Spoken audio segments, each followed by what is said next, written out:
Will the meeting please come to order? A quorum of 175 is present.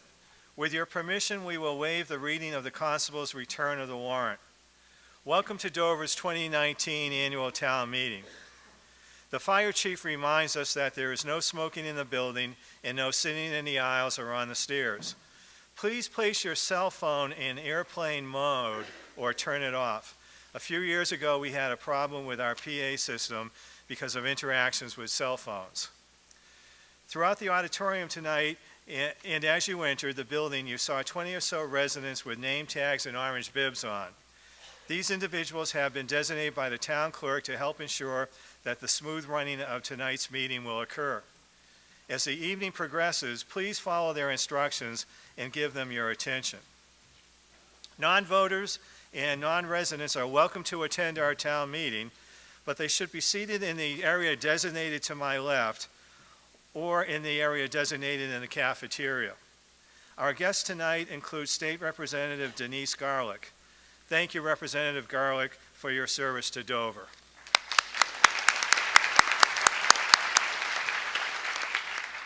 Some introductions. My name is Jim Rapetti, and I'm the moderator for the town of Dover, and in that role, I will oversee tonight's proceedings. On your left, my right, we have the Board of Selectmen, John Jeffries, Chair, Robin Hunter, and Robert Springett. We also have our interim town administrator, Carl Valente, Town Council, Nina Pickering Cook, Assistant Town Moderator, David Havlin, and Town Clerk, Felicia Hoffman. On your right, my left, we have the Warrant Committee. Erica Alders, Chair, Robert Andrews, Kate Canny, Fred Hammerly, Melissa Herman, Gordon Kender, Steve Magoski, Peter Smith, and Andrew Ursitti. A few words on procedure and tradition. The beginning of the Blue Book summarizes the basic rules for town meeting, but let me emphasize a few key points. Before each article, I will state the subject matter of the article and then recognize a person to make a motion on the article. The full text of each of these articles is printed in the Blue Book, and in most cases, the Warrant Committee has included a summary of their position on the article in the Blue Book. If you did not bring your Blue Book with you tonight, please raise your hand and a page will bring one to you. Okay. Do we have anybody who's...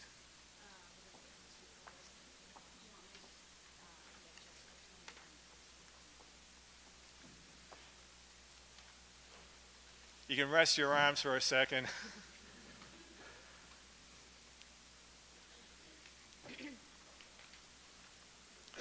Okay. While she's proceeding to get the Blue Book, let me continue to talk about some of the process for tonight's meeting. If you wish to discuss a motion before the town meeting, you must be recognized by the moderator before speaking. You will note 3 microphones in the front of the auditorium and at the end of each aisle, and also one in the middle. One microphone marked yes is on my right, and that will be for those wishing to speak in favor of a motion or article. The microphone on my left marked no is for those who wish to speak in opposition of an article, and the microphone in the middle marked question mark is for those who wish to ask questions or who wish to move the question. The reason that we're doing this tonight is that we're trying to move the meeting along as quickly as possible, and this will save time in bringing a microphone to somebody who's sitting in the auditorium. Okay, she's here handing out the Blue Books now. If you do need a Blue Book, please raise your hand. If you are unable to come to the front of the auditorium, please raise your hand and I will recognize you, and one of the pages will bring you a microphone during the course of the meeting. After you've been recognized, please identify yourself as well as your street address and speak directly into the microphone. The power switch will already be on. It is important to remember that brevity is the soul of wit. I would like to remind all our speakers tonight that the longer and more complex your presentation, the greater the chance that you will confuse rather than persuade. At the recommendation of the committee that met several times this fall to study ways to streamline town meeting, I will limit persons presenting a motion to 8 minutes and comments from the floor to 2 minutes. Please try to limit your remarks to new facts or new perspectives. Repeating what has already been said is unlikely to help your case and indeed may hurt if people are anxious to vote on the question. The Assistant Town Moderator, Dave Havlin, will ring a bell on stage once when you have 30 seconds left and twice when your 2 minutes has expired. A further word about conduct. Disagreement is the essence of democracy. It would be a very boring town meeting if we agreed about everything. But it is imperative that we disagree without being disagreeable. Let us honor the memory of all those who sacrificed to give us this great gift of democracy by conducting ourselves in a professional and collegial manner. Emotional outbursts or accusations directed towards individuals or groups have no place here and dishonor the memory of those who sacrificed to give us this great gift of democracy. Before we proceed to the articles of the warrant, would you please join me in expressing our thanks to the scores of elected and appointed volunteers who compromise our town government, as well as the able employees who ensure the smooth running of the town.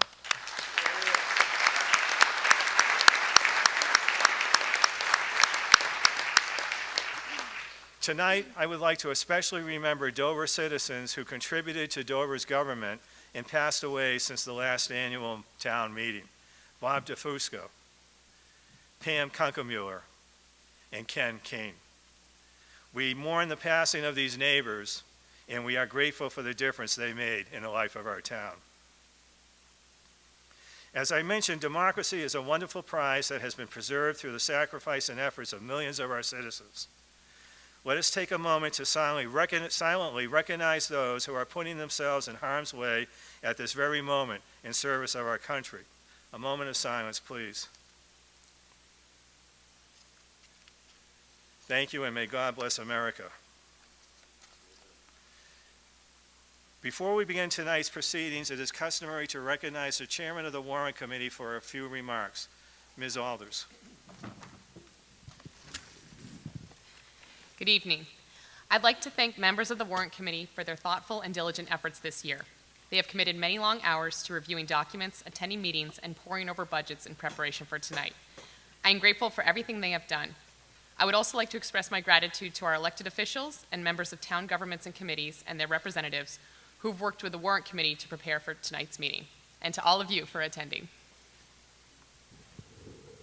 Thank you, Ms. Alders.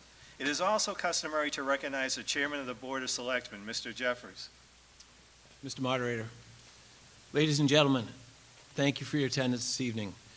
Since town meeting 2018, the Board of Selectmen and the town of Dover have navigated many changes. In June of last year, the board welcomed Bob Springett. Bob made an immediate and positive impact. Additionally, in June, we were notified by our town administrator, Dave Ramsey, that after 20 years, Dave would retire in December. Faced with numerous existing tasks from the previous years, rail trail, Carroll Community Project, cash reserves, strategy, technology considerations, capital, ongoing budgeting, the board began meeting almost weekly throughout the summer. We formed the Carroll Community Project Committee, chaired by Ford Spalding. We formed a free cash study group. We hired a search firm to help with replacing our town administrator, and we formed a screening committee chaired by Felicia Hoffman to screen candidates. In August, our assistant town administrator, followed by our IT director, left to pursue other opportunities. In mid-September, our town accountant announced she too would be retiring in January. In February, our town assessor, Karen McTavish, also retired. At your townhouse, there have been changes in 5 significant positions this year. Through all of this, the town has not missed a beat. The team of managers that run your town deserve your recognition because they have delivered excellence during a time of great change. Your unpaid, elected, and appointed officials have been unwavering in their commitment to you and your town. Long hours, very late nights, and devotion only begin to describe the joy of public service in Dover. Our schools are the envy of the Commonwealth, as are the safe, well-maintained streets we travel daily.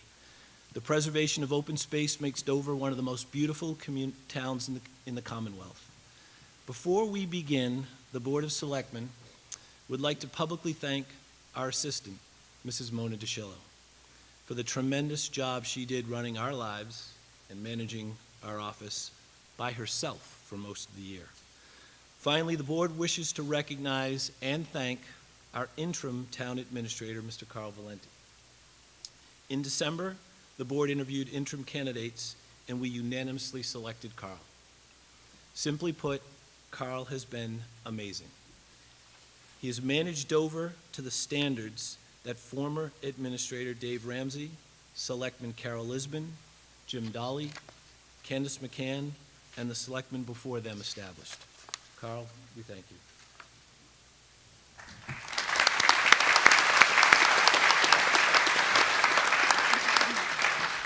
Thank you for your attendance and participation. Mr. Moderator. Thank you, Mr. Jeffries. Before we move to the articles in the warrant, it is customary to again recognize the chairman of the warrant committee for a motion governing the conduct of the meeting. Ms. Alders. Mr. Moderator, I move that the reading of the various reports by the town clerk be waived and the reports be accepted and placed on file. Second. Okay, actually, I think. Oh. Here we go. I would like to make a different motion. Ms. Alders. Mr. Moderator, I move that the following rule be adopted for the conduct of this meeting. Any amendment to a main motion that would increase an appropriation must contain a provision for the source of funds for the increase, such that the total amount be raised and appropriated at the meeting will not be increased. Thank you, Ms. Alders. Do I hear a second? Second. Mr. Rossetti has seconded. This is a majority vote, and I know that this will be the first time that some of you have been using the clicker. When I give the word, you'll press 1 to vote yes for this motion or 2 to vote no. You'll have 10 seconds to register your vote. After you vote, you'll see a green light flash, which you saw earlier this evening. If you're from Boston, as I am, and you like to vote early and often, your last vote is the only one that counts. It's the only one that's registered. So if you're in favor of this motion, that requires that if somebody makes an amendment that requires spending, that they have to identify the source of funding, you'll be pressing 1 for yes, or if you're opposed, you'll be pressing 2 for no. Before I move to a vote, is there any discussion on this motion? Okay, no discussion. We may vote now.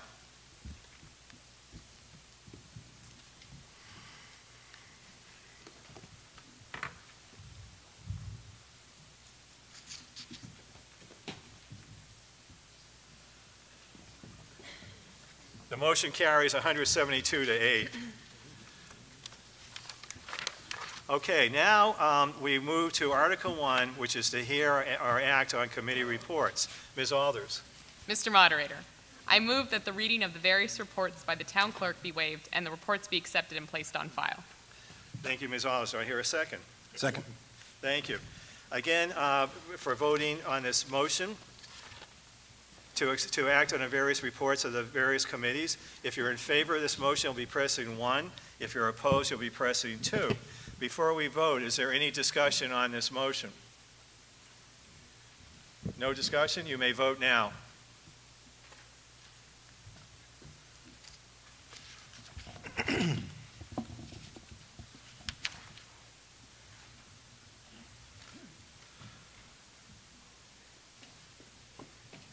Motion carries 178 to 4.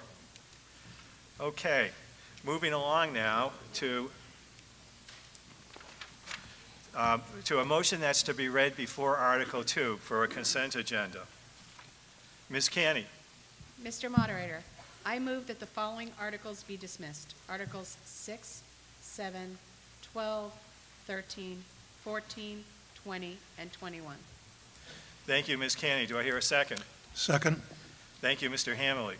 The motion has been moved and seconded that I call over Articles 6, 7, 12, 13, 14, 20, and 21. These are articles that have been sponsored by the Warrant Committee, the Board of Selectmen, and the Board of Health, and these respective boards now wish to have those articles dismissed. In the past, we would have voted separately on each of these 7 articles. In order to save time, we have bundled them together, and if this motion passes, I will read the 7 articles and put on hold those items that a citizen asked to hold. We will then consider individually those articles for which a hold has been voiced. All items for which there is no hold voiced by members in the meeting tonight will be deemed to have been dismissed. Are there any questions or discussion on this motion? Again, all those in favor of having me call over Articles 6, 7, 12, 13, 14, 20, and 21 will press 1 to vote yes. Those opposed will press 2 to vote no. You may vote now.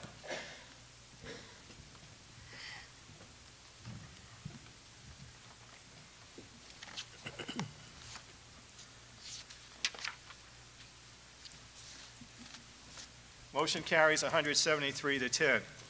Okay, what I'm going to do now is to review the articles with you that will be deemed to be dismissed unless somebody calls hold. The first article is Article 6, which is on page 41 of the Blue Book. So if you turn to page 41 of the Blue Book. Oh, what happened here? Sorry, I have the wrong page number. Hang on a sec. Okay, it's page 47. Page 47 of the Blue Book is Article 6. And Article 6 is an article that, to see if the town would vote to raise and appropriate a sum of money for the purpose of funding an unemployment compensation fund as authorized by Chapter 40. Are there any holds on dismissing this article? Okay, let's move to Article 7, which is also on page 47. Article 7 is to see if the town will vote to raise and appropriate a sum of money to provide for the payment of accumulated sick leave to retired police officers as authorized by Chapter 375. Are there any holds on Article 7? Okay. Next, we move to Article 12, which is on page 50. Article 12 is to see if the town would vote to create a capital stabilization fund in accordance with Section 5B of Chapter 40 of the Massachusetts General Laws. Again, the proponent of this article has asked that it be dismissed. The Board of Selectmen have asked that this be dismissed. Are there any holds on this Article 12? No. Okay, Article 13, also on page 50. Again, the Board of Selectmen sponsored this article and asked that it be dismissed.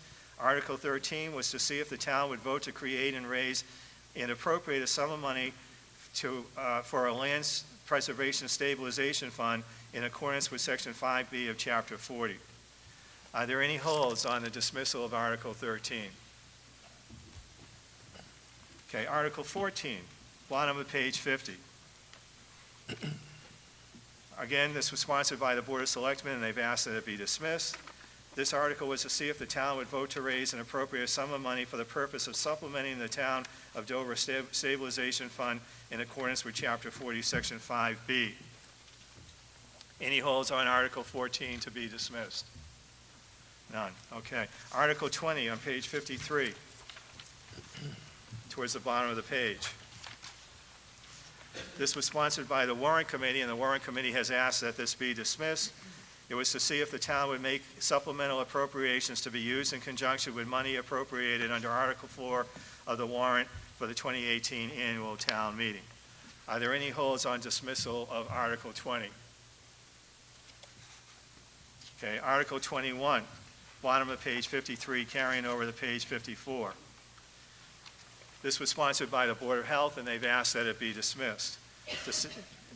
The article was to see if the town would vote to accept Mass General Law, Chapter 40U, and approve procedures for the payment of fines in accordance with Mass General Law, Chapter 40U, Section 4. Are there any holds on Article 21? Okay, no holds on Article 21. So these articles are deemed to have been dismissed then. Okay. Moving on to Article 2. Ms. Herman. Mr. Moderator, I move that the salaries recommended for elected officials of the town as shown in the right-hand column of the warrant committee report be called over by the moderator, and that if no objection is raised by any of them, they be approved as read. Thank you, Ms. Herman. Second. Second. Thank you, Mr. Hammerly. Motion has been moved and seconded that I read the salaries on page 31 of the Blue Book for Article 3. If this motion passes, I will read the salaries and put on hold those items for which a hold is voiced. We will then consider individually those items for which someone stated hold. All other items for which no hold has been stated will be deemed to have been approved. Are there any questions on this motion? Again, the motion directs me to read the salaries, and any salaries not objected to are deemed to have been approved. This is a majority vote. Press 1 to vote yes in favor of the motion, 2 to vote no. You may vote now.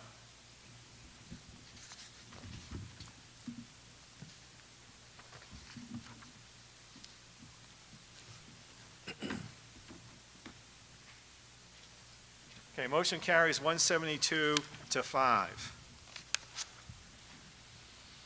So I'm now going to be turning to page 31 of the Blue Book, and if you look at Article 2, you'll see the salaries that are proposed for fiscal year 20 in the right-hand column. If you wish to ask any questions about any of these salaries, please say hold. Okay, Board of Selectmen. A, Chairman, 200. B, Clerk, 150. C, Other Member, 100. Assessors. A, Chairman, 400. B, Other Members, each, 350. 3, Town Clerk, $74,044. 4, Planning Board, Chairman, $100. Other members each, $50. 5, Constables, 3 each, $150. 6, Board of Health. A, Chairman, $150. B, Other members each, $100. I have heard no holds. Anybody else at the table see any holds? Okay, these items are deemed to have been approved then at town meeting. Okay, Article 3, which involves amounts for revolving funds. And Article 3 begins on page 31, towards the bottom of page 31 of your Blue Book. Mr. Hammerly. Mr. Moderator, I move that pursuant to the provisions of Section 5-16, Finances, of the general bylaws of the Town of Dover, that the town authorize the following board and department revolving fund limits. 1, Building Department, Gas Inspector, $9,000. Plumbing Inspector, $17,500. Wiring Inspector, $32,500.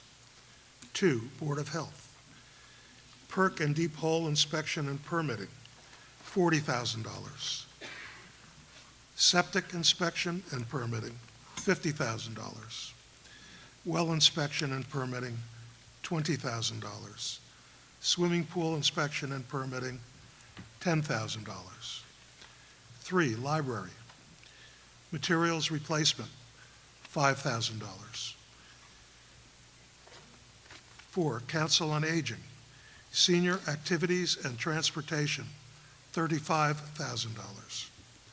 5, Recycling Committee, Materials Sales Proceeds, $1,500.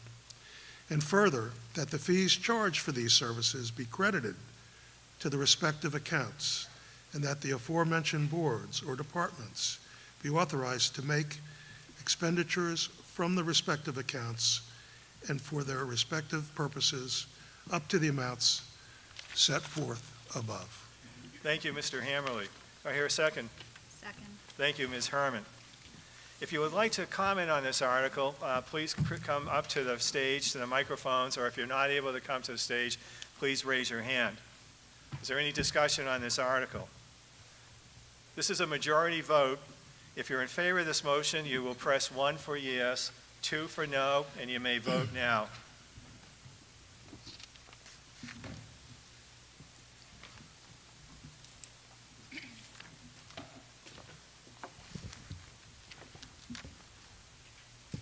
Motion carries 183 to 3. Okay, we'll now move to Article 4, appropriation for the fiscal year 2020 operating budget. Ms. Alders. Mr. Moderator, I move that the salaries and expenses recommended by the departments, officers, boards, and committees of the town, as shown in the FY 2020 requested column in the warrant committee report, be called over by the moderator, and, if no objection is made, that the town appropriate such sums and raise such amounts from the tax levy and from other general revenues of the town, and that the town transfer the following sums to meet in part appropriations made at this town meeting. $10,400 from the Title V receipts reserved for appropriation for line item 710, maturing debt principal. $531,983 in MSBA reimbursements for line items 710 and 751. And that the treasurer be authorized to transfer $139,284 from line item 914, group insurance, to the Dover Other Post-Employment Benefits, OPEB Trust Fund. Thank you, Ms. Alders. Do I hear a second? Second. Thank you, Mr. Kinder, for the second. The motion has been made and seconded. Mr. Ursitti from the Warrant Committee will now make a presentation on behalf of the Warrant Committee. Mr. Ursitti. Thank you, Mr. Moderator. In keeping with the tone established by the moderator, this will be a brief presentation.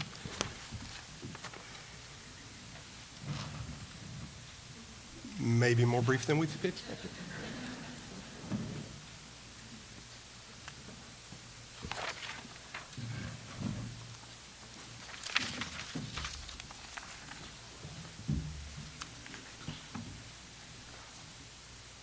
Okay, if you could go to the first slide.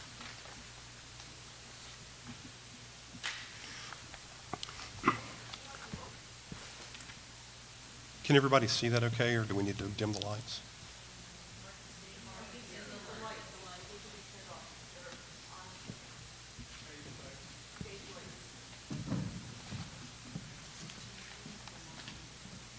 Okay.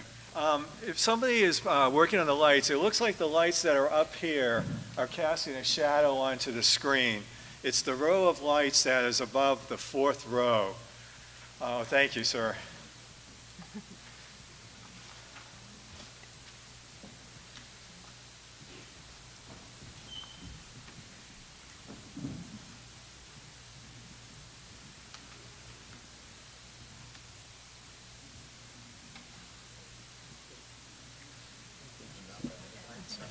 Thank you, sir. Very good.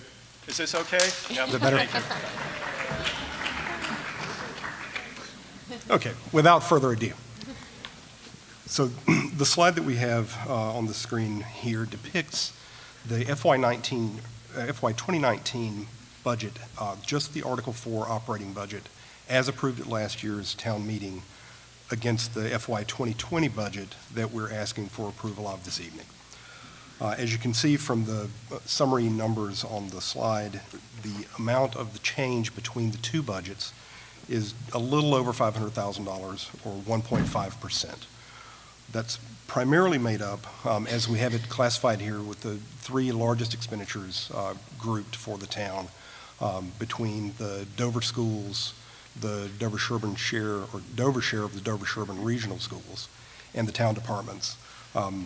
You've got the largest increase coming from the share of the regional schools, offset by decrease in town departments slightly, and a $178,000 increase in the town schools. If we can move to the next slide.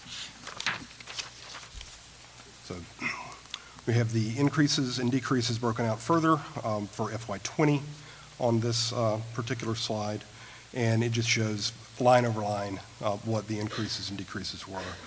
Primarily, you've got increases in expenses being offset by a decrease in the debt service for the town of $420,000 to get you to this net number.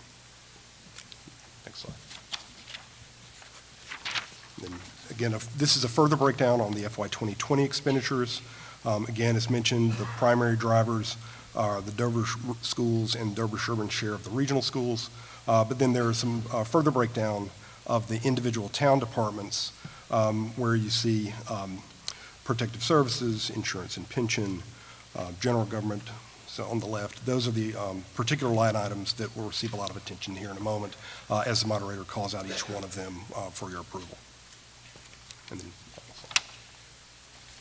And then this is the final slide here is a depiction just of the town's FY 2020 estimated revenues and the sources of those revenues, keeping in mind that this total covers the Article 4 expenditures that we're going to discuss now, the Article 5 capital budget items, and the other things that get you into balance as we work through the budget here tonight. And as you see, the largest component of that is the tax levy, offset by, or added to by, I should say, other sources of revenue, local receipts, debt exclusion, other. Thank you.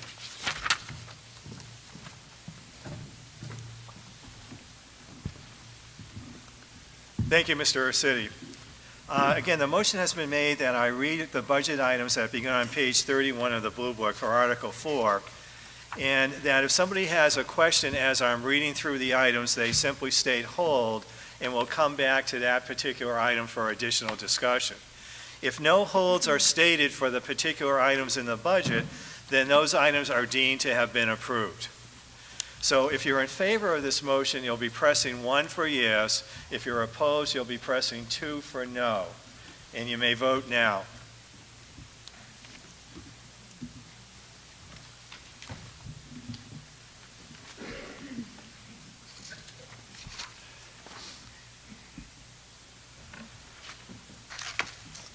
Motion carries 176 to 8. Okay, I will now proceed to page 31, and I'm going to move through these items, reading the amounts. And again, if there's a hold, please state hold. At the end, when I finish reading the items, I'll ask again if anybody has a hold. So if it turns out that you don't have a chance to state hold while I'm racing through the items, you don't despair, you will have a chance at the end of my reading as well. Okay, on page 31, moderator 301, 0. As I've stated for the last 8 years, you get what you pay for. Item 131, warrant committee, 0. I'm sorry, $7,680. Number 122, selectmen, total, $21,705. Okay, hold on, selectmen. Okay, we'll continue reading, then we'll come back to the holds. 192, townhouse expenses, $55,256. 191, Whiting Road, $4,734. 193, Carroll Community Center, $86,084. 199, building maintenance, total, $327,328. 129, copy postage, $32,870. 151, law, $200,000. 135, town accountant, total, $213,949. 141, assessor, total, $189,060. 145, treasurer collector, total, $240,479. 155, data processing, total, $159,310. 161, town clerk, total, $85,049.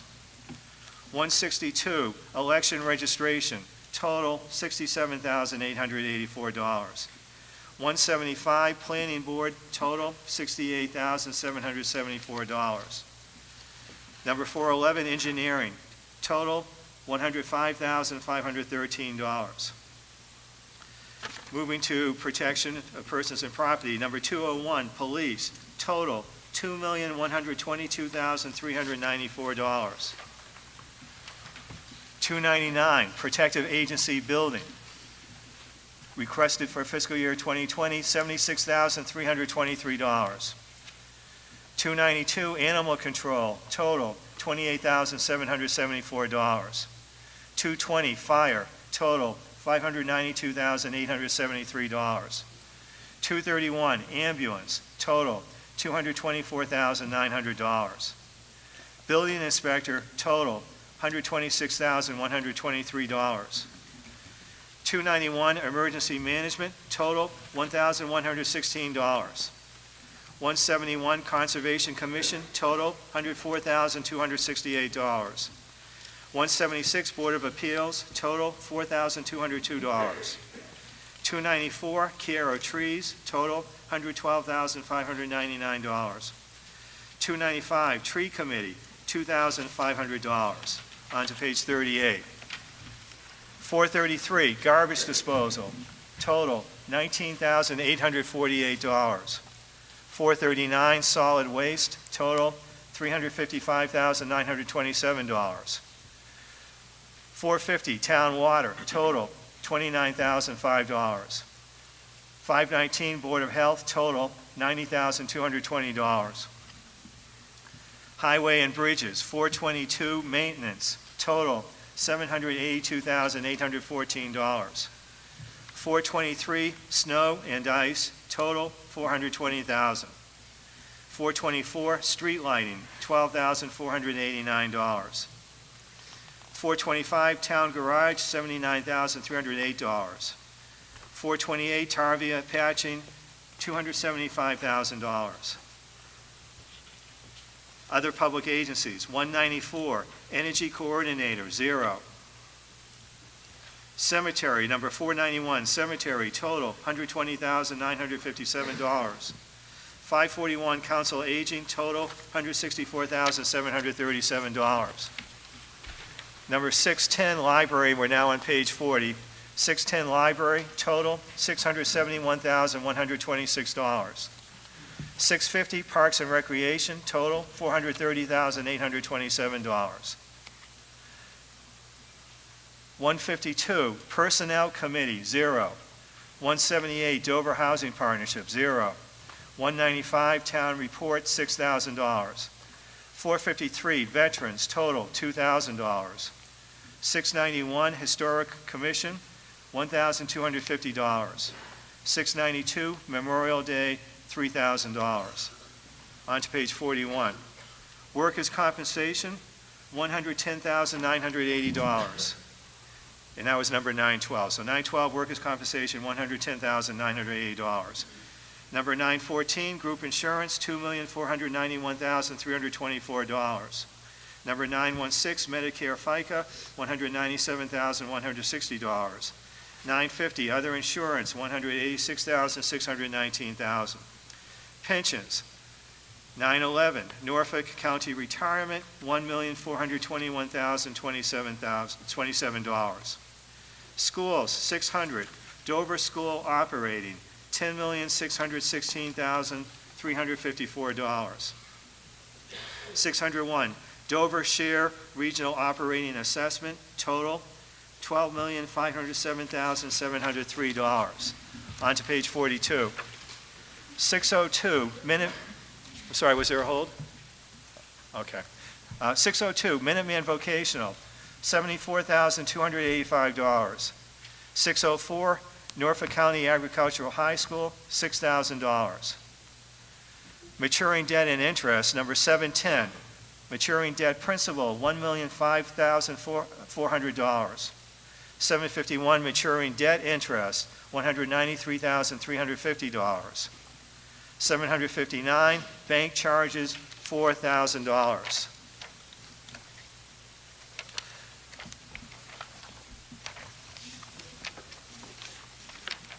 Okay, the only hold that I heard was with respect to number 122, Selectmen. Everybody else agree on that? Okay, so all the other items are deemed to be approved. Now, technically, what we have to do is have a new motion with respect to 122, which we will vote on separately. So I'll ask for a motion with respect to 122. Ms. Alders? Mr. Moderator, I move that $521,705 be raised and appropriated for item 122, Selectmen. Okay, thank you, Ms. Alders. Do I hear a second? Second. Thank you. Thank you, Mr. Rossetti. Okay, now, somebody who voiced the hold, do you want to come and address town meeting, ma'am?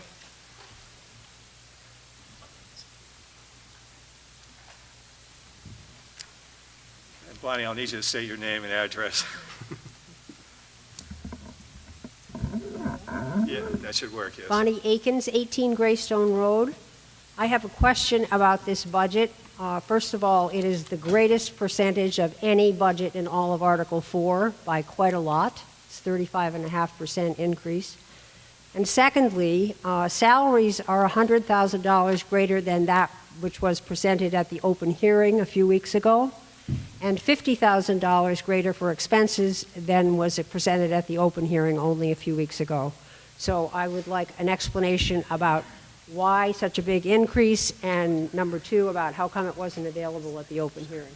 Thank you. Okay, who would like to answer that? Mr. Moderator? Mr. Jeffries. Thank you. Mr. Moderator, the increase primarily is in a position. The position is for a project manager to add skills currently in short supply. In my opening remarks, I addressed the agenda the Board of Selectmen began in the summer of last year. During the course of that time, we took a very hard look at technology and how technology is either effective or ineffective within the townhouse and the agencies we serve. We determined that this management position was in very short supply. We followed that up with conversations with vendors that currently serve the town and realized that there was a gap in this position. I'd like to, Mr. Moderator, if, with your permission, to yield my time to either Mr. Springett or Mrs. Hunter if they would like to add to this. Sure, Mr. Jeffries. Ms. Hunter, would you like to add anything? I would like to say that this position will transcend across the entire workforce of the town. We envision this position helping all areas of the town. We also will ask this position to be looking at grants. Grants is a thing that we haven't effectively used in the town because there just isn't enough time for the people we have to get their jobs done. Thank you, Mr. Springett. I don't have anything to, I don't have anything to add to what Mr. Jeffries or Ms., can you hear me? Sorry. Yeah. I don't have, yes? Yeah, I don't have a lot to add to what Mr. Jeffries and Ms. Hunter have said, but after spending a fair amount of time looking at the townhouse organization, it is very clear that we have any number of projects that requires someone with project management skills to oversee, to plan, to make sure that the projects are executed on time and within budget. And as Mrs. Hunter said, it's meant to be our go-to person for technology projects, which we hope to initiate this year, as well as a wider variety of other projects. Okay, thank you, Mr. Springett. Are there any more questions or discussion? Yes, Ms. Akins? And also, Ms. Oh, please come up to the microphone. I'm sorry. Thank you. We have to record this for posterity. My question had two parts. The second part was why this was not available at the open hearing. Thank you. Mr. Moderator, Mr. Jeffries. the vote was taken after the open hearing. The Board of Selectmen had numerous discussions. You're going to have to speak into the microphone. We had numerous discussions. The vote was taken after open hearing. Okay, so the vote was taken after open hearing. To Okay. further just address Ms. Aiken's question regarding the additional amount of money for services, that's to address the needs that the Selectman's office will have during the transition period from interim to permanent. We have also had a need for an assistant town administrator, which part of that will cover. Okay, thank you, Mr. Jeffries. Justine, Yeah. name and address, Yes, please. Justine Kent-Uratam, Haven Street, 23 Haven. So again, I'd like a breakdown, John, if I could, about these positions. From what I understand, I could be wrong, the 416-odd thousand is for a town manager, an assistant town manager, a secretary, and a project manager doing many different things. Is that my understanding? Mr. Jeffries, would you like to respond to It that? is. Is the project manager's position a one-year thing, or is this a permanent thing? Mr. Jeffries? It will be a permanent position. Then I would urge the article. Very smooth move. Mr. Moderator, if you will. Yes, Mr. Jeffries. Justine, thank you for your comments. The position will be a permanent position as we determine the needs will be permanent. Technology and the gaps that we have been struggling to fill are not being filled. The problems the Board of Selectmen and the warrant face year after year after year are not going to go away. The problems will persist, the need persists. The town has been in an enviable position where a lot of work has been done by a very few people. We cannot sustain the level of growth the town has seen, the level of services that you are requiring with the current staffing that we have. It's not fiscally and financially possible. Thank you, Mr. Jeffries. Any questions or comments? Yeah, I have a question. Yes, sir. Name and address, please, sir. John Kuby, 11 Stagecoach. You had mentioned the grants that these people will be working on getting. That will be from the state, or will that be from where? Mr. Jeffries or Ms. Hunter? I can address that. There are grants available from the state. There are grants available from various organizations. It needs to be part of our budget process to be looking for grants. This year was the first year where capital budgets actually took charge of the green community grants that are available. So we need to incorporate looking for grants into the way we do business.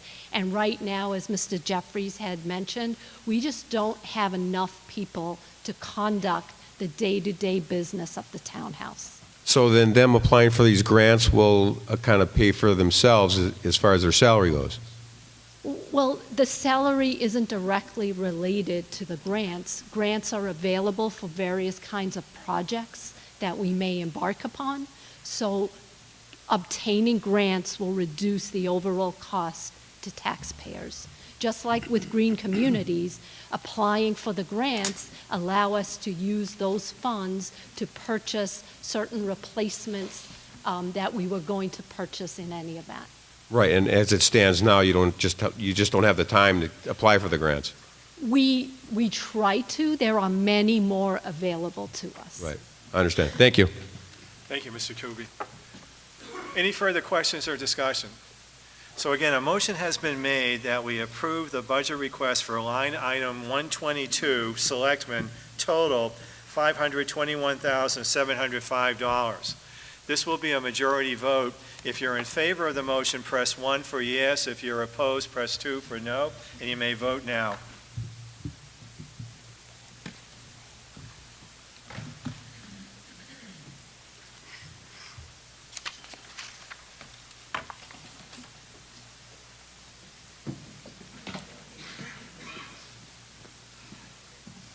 Motion carries 137 to 51. Okay, Article 5 deals with the fiscal year 2020 capital budget. Mr. Smith. Mr. Moderator, I move that the following sums recommended for the various capital purposes be called over by the moderator, and if no objection is made, that the town raise and appropriate such sums unless other funding source is noted, and that the sums realized from the trade-in or auction of old equipment shall be used to reduce the cost of the acquisition of the new equipment or to purchase related services. Thank you, Mr. Smith. Do I hear a second? Second. Thank you, Mr. Magowski. Like the prior motions, this one directs me to read over the amounts recommended by the Capital Budget Committee to see if anyone objects to a specific recommended amount. The amounts recommended by the Capital Budget Committee appear beginning at page 43 of your blue book. So if you turn to page 43, you'll see a list of the items with the amounts that are being recommended by the Capital Budget Committee. If you have a question or a comment as I'm reading from these items on the Capital Budget Committee, please say hold. If nobody voices a hold, then these items will be deemed to have been approved pursuant to the motion that has been made. Is there any discussion on this motion, which will again direct me to read these recommendations, and if no one says hold, then they will be deemed to have been adopted? Okay, if you're in favor of this motion, which is a majority vote, please press 1 for yes, please press 2 for no, and you may vote now. Thank you.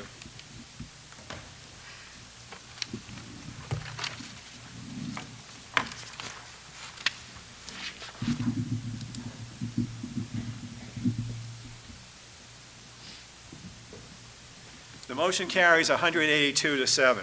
Okay, now if you turn to page 41, I will be reading the amounts that are recommended by the Capital Budget Committee with respect to the various items beginning on page 43 of the Blue Book. And the first one is for ambulance, and the Capital Budget Committee recommends approval of $292,364. The second item is radio equipment, and it is recommended that $32,000 be appropriated for radio equipment. Turning over to page 44, we then have 2 Highway Department pickup truck. Capital Budget Committee recommends the approval of $44,000 for a new pickup truck. 2B, fueling dispensing equipment. The Capital Budget Committee recommends approval of $36,000 for this request. Moving to the top of page 45. 3, Selectmen proposing protective agency building, roof replacement. Capital Budget recommends an approval of $250,000. 3B, de-leading the firing range for the police department. The Capital Budget Committee recommends approval of $20,000 for this request. Is it hold? Okay. Oh, I'm sorry, $12,000. Let me restate that then. 3B, de-leading of the firing range. The Capital Budget Committee recommends the approval of $12,000. Any holds on the $12,000? No, okay. C, replacement of the HVAC system. The Capital Budget Committee recommends $60,000. Carrying over to page 46, number 4, Cemetery Department mower. The Capital Budget Committee recommends that $0 be approved, that $0 be approved for a new mower. 5, Parks and Recreation tractor. Capital Budget Committee recommends that $0 be approved for a new tractor. Okay. Any holds on these items? No, there were no holds on these items, so these items are deemed to have been approved as recommended by the Capital Budget Committee.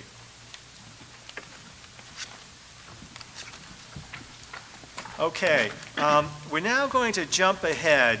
I'd like you to turn to page 55 of the Blue Book, because we're going to jump ahead to consider Article 25, which is the ban on plastic bags.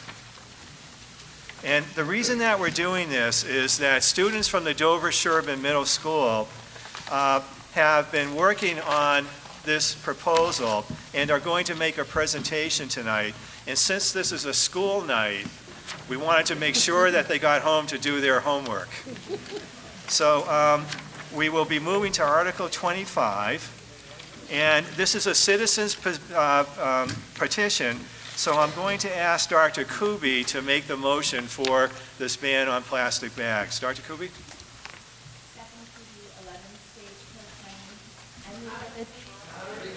I move that the town vote to amend the general bylaws of the town of Dover by inserting a new section entitled Plastic Bag Ban, as shown in the document on file in the office of the town clerk, and authorizing the town clerk to make non-substantive changes in the numbering of the bylaw necessary to maintain the numbering format of the Dover Town Code. Thank you, Dr. Kuby. Mr. Kuby, you were going to second? Okay, Mr. Kuby has seconded Dr. Kuby's motion. Now, before we have a presentation on this motion, the students who are going to be presenting to us are not registered voters of the town of Dover. And like most towns in Massachusetts, we have very strict rules about who may address town meeting. Generally, registered town voters are allowed to address town meeting, and also employees and agents of the town are allowed to address town meeting in my discretion, the discretion of the moderator. Any additional individuals who wish to make a presentation at town meeting require your approval. So we're now going to have a separate vote where we're going to ask you to allow these students from Dover Sherburne Middle School to make a presentation to the town about the proposed plastic bag ban. So Dr. Kuby, I would like you to make the following motion. Quote, I move that town meeting authorize the following students of Dover Sherburne Regional Middle School, Nicholas Kuby, Nico Ban, Matthew Darren, and Christian Casali, to address the body for the purpose of discussing the citizens' petition regarding plastic bags. Stephanie Kuby, 11 Stagecoach Lane, so moved. Thank you, Dr. Kuby. Do I hear a second? I second. Mr. Kuby has seconded the motion to allow the students to address town meeting. We will now move immediately to a vote on the question whether they will be permitted to address town meeting, and if you vote yes, then we'll allow them to address town meeting. So if you are in favor of the motion to allow the students from the Dover Sherburne School to address town meeting, please press 1 for yes. If you're opposed, please press 2 for no, and you may vote now.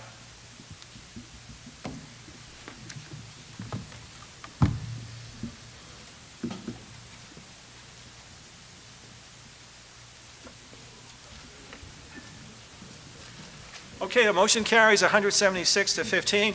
Gentlemen, I just want to remind you, you have 8 minutes for your presentation.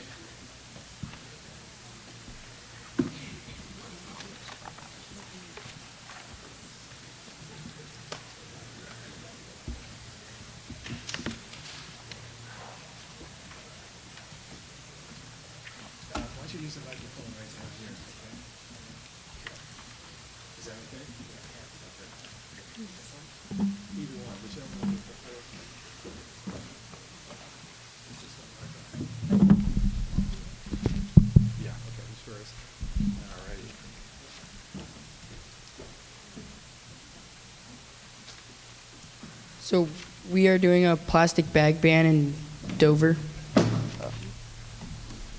I'm Nico Ban, 7 Pleasant Street. I'm Christian Casal from Sherburne. I'm Matthew Darren from Sherburne. I'm Nick Kuby, 11 Stagecoach. Some plastic bags statistics are that there are 500 billion plastic bags used every year, which brings it out to around 150 per year per person. And there's around a little over 5 trillion pieces of plastic. And 100,000 animals die from strangulation every year, and 1 million seabirds die every year from plastic. And it takes around 1,000 years for a plastic bag to fully break down.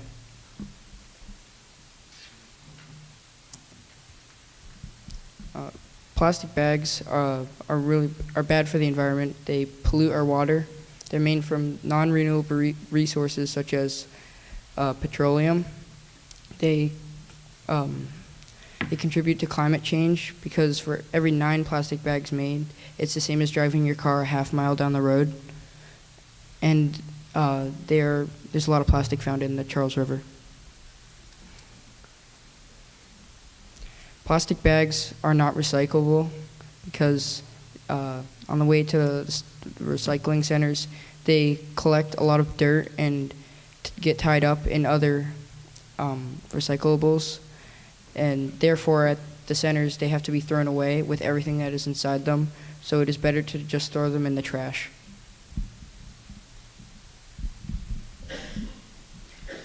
Paper bags are better than plastic bags because paper bags are better for the environment. They decompose much faster than plastic.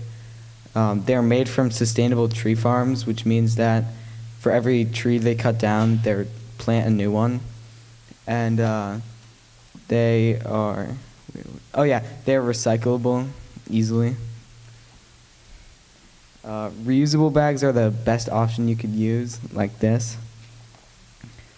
They could be sold at stores or as fundraisers. They can be used for branding, like this one.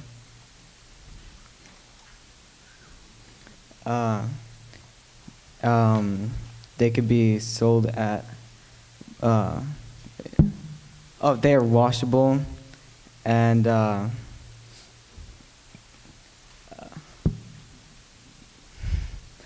they can be used repeatedly.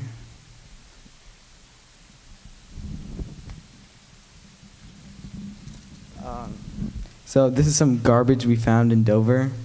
The one on the left is at the Charles River. The plastic bag is right there.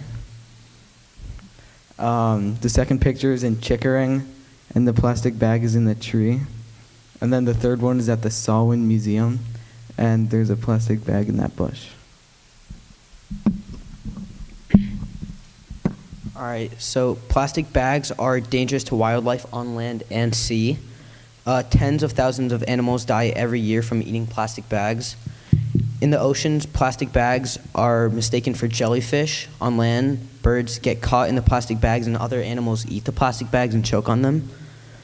After the animals die, they decay, but the plastic does not decay and the cycle continues.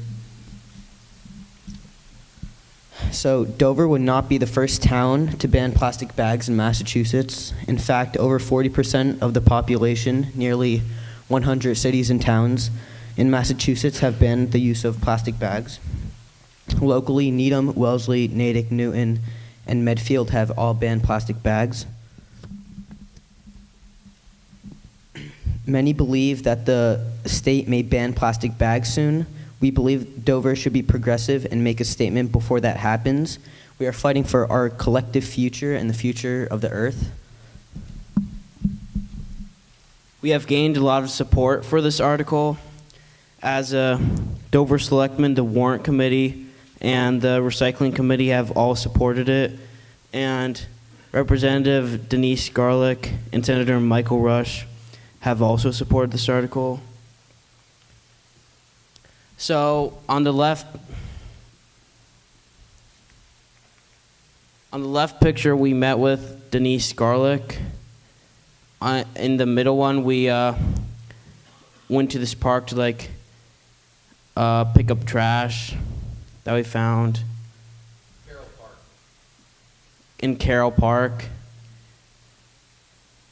And the right one is a bag of trash that we collected.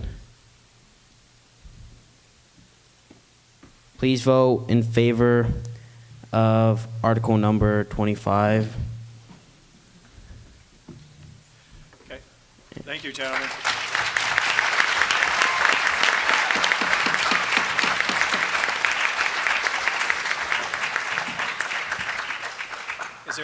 Is there any discussion or questions with respect to this motion to ban plastic bags? Okay, seeing none, then we'll move to a vote. This is a majority vote. If you're in favor of banning plastic bags, please press 1 for yes. If you're opposed to this motion, please press 2 for no. You may vote now.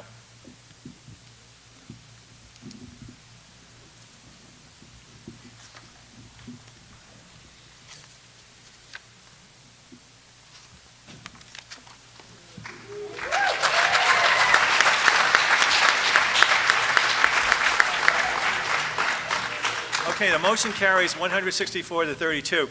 Now, the students are leaving because they have to do their homework. However, for the rest of us, remember that items can be moved for reconsideration until we adjourn town meeting. And we know from past town meetings that things have been moved for reconsideration and they've been voted on again. So I recommend that only the students leave to do their homework and the rest of us stay here until we adjourn the meeting tonight. Okay, we can now move to Article 6, which we voted to dismiss, so we can skip right over that. Article 7 was also voted to dismiss, so we can move right to Article 8, which is on page 48 of your blue book, and has to do with road construction, reconstruction, and improvements. Ms. Canny, Mr. Moderator, I move that the town authorize the Board of Selectmen to enter into contracts, apply for, accept, expend, and borrow in anticipation of any funds allotted by the Commonwealth for the construction, reconstruction, and any other improvements of town roads and related infrastructure. Thank you, Ms. Canny. Do I hear a second? Second. Thank you, Ms. Herman. Okay, is there any discussion on this motion? Any questions? Okay, no discussion, no questions. This is a majority vote. In favor of the motion, please press 1 for yes. If you're opposed, please press 2 for no. You may vote now.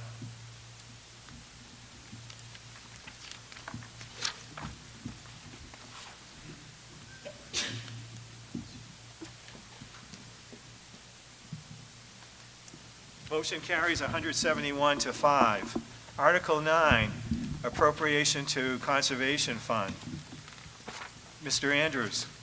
Mr. Moderator, I move that the town raise and appropriate the sum of $25,000 for the Conservation Fund to be used by the Conservation Commission for any purpose authorized by Chapter 40, Section 8C of the Massachusetts General Laws. Thank you, Mr. Andrews. Do I hear a second? Second. Thank you, Mr. Smith. Any discussion on this motion to appropriate a sum of money for Conservation Fund? No questions, no discussion. This is a majority vote. If you're in favor of this motion, please press 1 for yes. Opposed, please press 2 for no. You may vote now.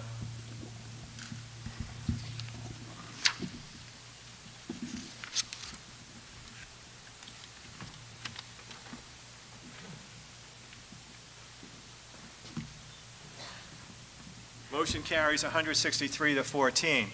Now on to Article 10, appropriation for information technology study and analysis.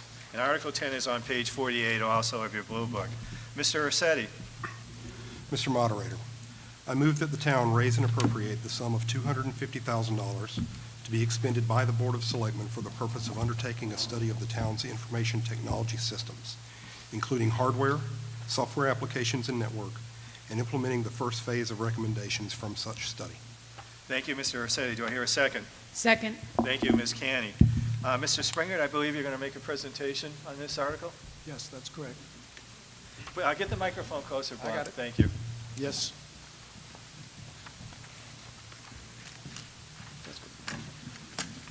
Okay, so the selectmen, louder? So I got a problem because I didn't bring my reading glasses and my notes are right here, so it could be a little wobbly for a while. In any event, the selectmen have requested $250,000 to engage a consulting firm to do the following: to perform a comprehensive assessment of the town's work processes, information flow, and technology environment, to create a foundation of information and knowledge that we currently do not have. After that's done, and using that as the base, the consulting firm, working with the board and other parties who would be of interest, would prepare a detailed, multi-year plan to modernize town operations, communications, and technology. Lastly, and most importantly, the monies also include, we have included in our request, monies to implement projects identified as critical or high priority in year 1, and sufficient monies to move into year 2 of the implementation.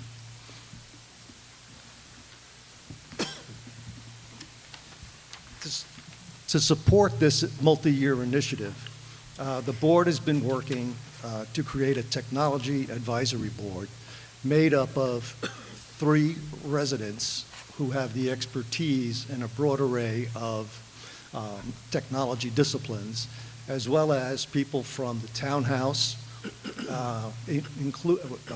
also the regional schools, the town administration, members from other interested committees, and I think that would be for a total of about 7 board members. The board would be appointed to provide advice and then to overlook and lend their experience as we go through what's likely to be a fairly steep learning curve for a number of people in town, including ourselves. We've talked a little bit about the project manager position in Article 4, and that project manager, among many duties, would also be the point person to make sure that the day-to-day implementation of technology initiatives would be done according to plan, on time, and within budget. And then finally, it would be up to the board, the Board of Selectmen, and the Technology Advisory Board to do a continuous review of the multi-year plan to make sure that we were addressing the right issues at the right time with the right resources. Our goals are relatively straightforward. We want to develop strong administrative processes that improve communication to and from residents. We want to provide our employees with the appropriate technology tools to make their work as effective as we possibly can. We are thin. And then finally, and I think most importantly, we want to make it easier for all to work with and for the town. Thank you.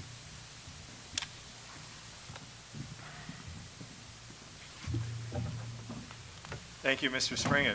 Are there any questions or comments, discussion on this article for the information technology study? Yes, Ms. Akins.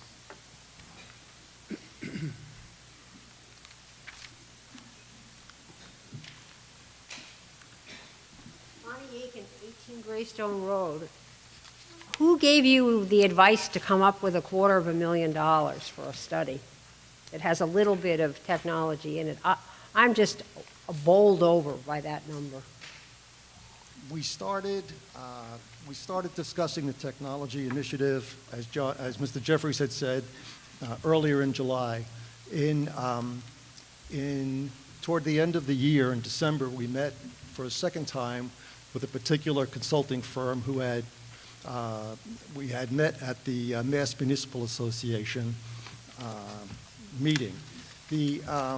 They gave us a preliminary estimate for a broad review of our technology environment, as I had pointed out in line 1, using their estimates as a base.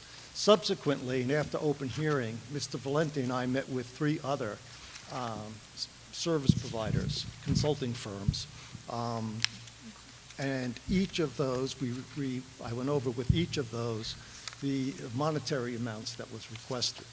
The goal was to make sure we had, since we're going into this a little bit one arm tied behind our back, we wanted to make sure that we had sufficient funds to get through year 1 and enough money to roll into year 2 so that if we initiated the project, we wouldn't lose any momentum as we went through time. After we finish the study and put together the multi-year plan, we will have a much more precise number to work with. Yes, ma'am. Do you want to come up here or you want to bring a microphone? Okay. Thank you. By the way, if anybody else has questions, feel free to come up now and you can line up by the microphone if you like. Charlotte Wood Harrington, 2 Forest Street. So my question is, does this money, first off, I have a number of questions. Did you talk to your current technology person and what's their input about what technology is already available in the town? Yes.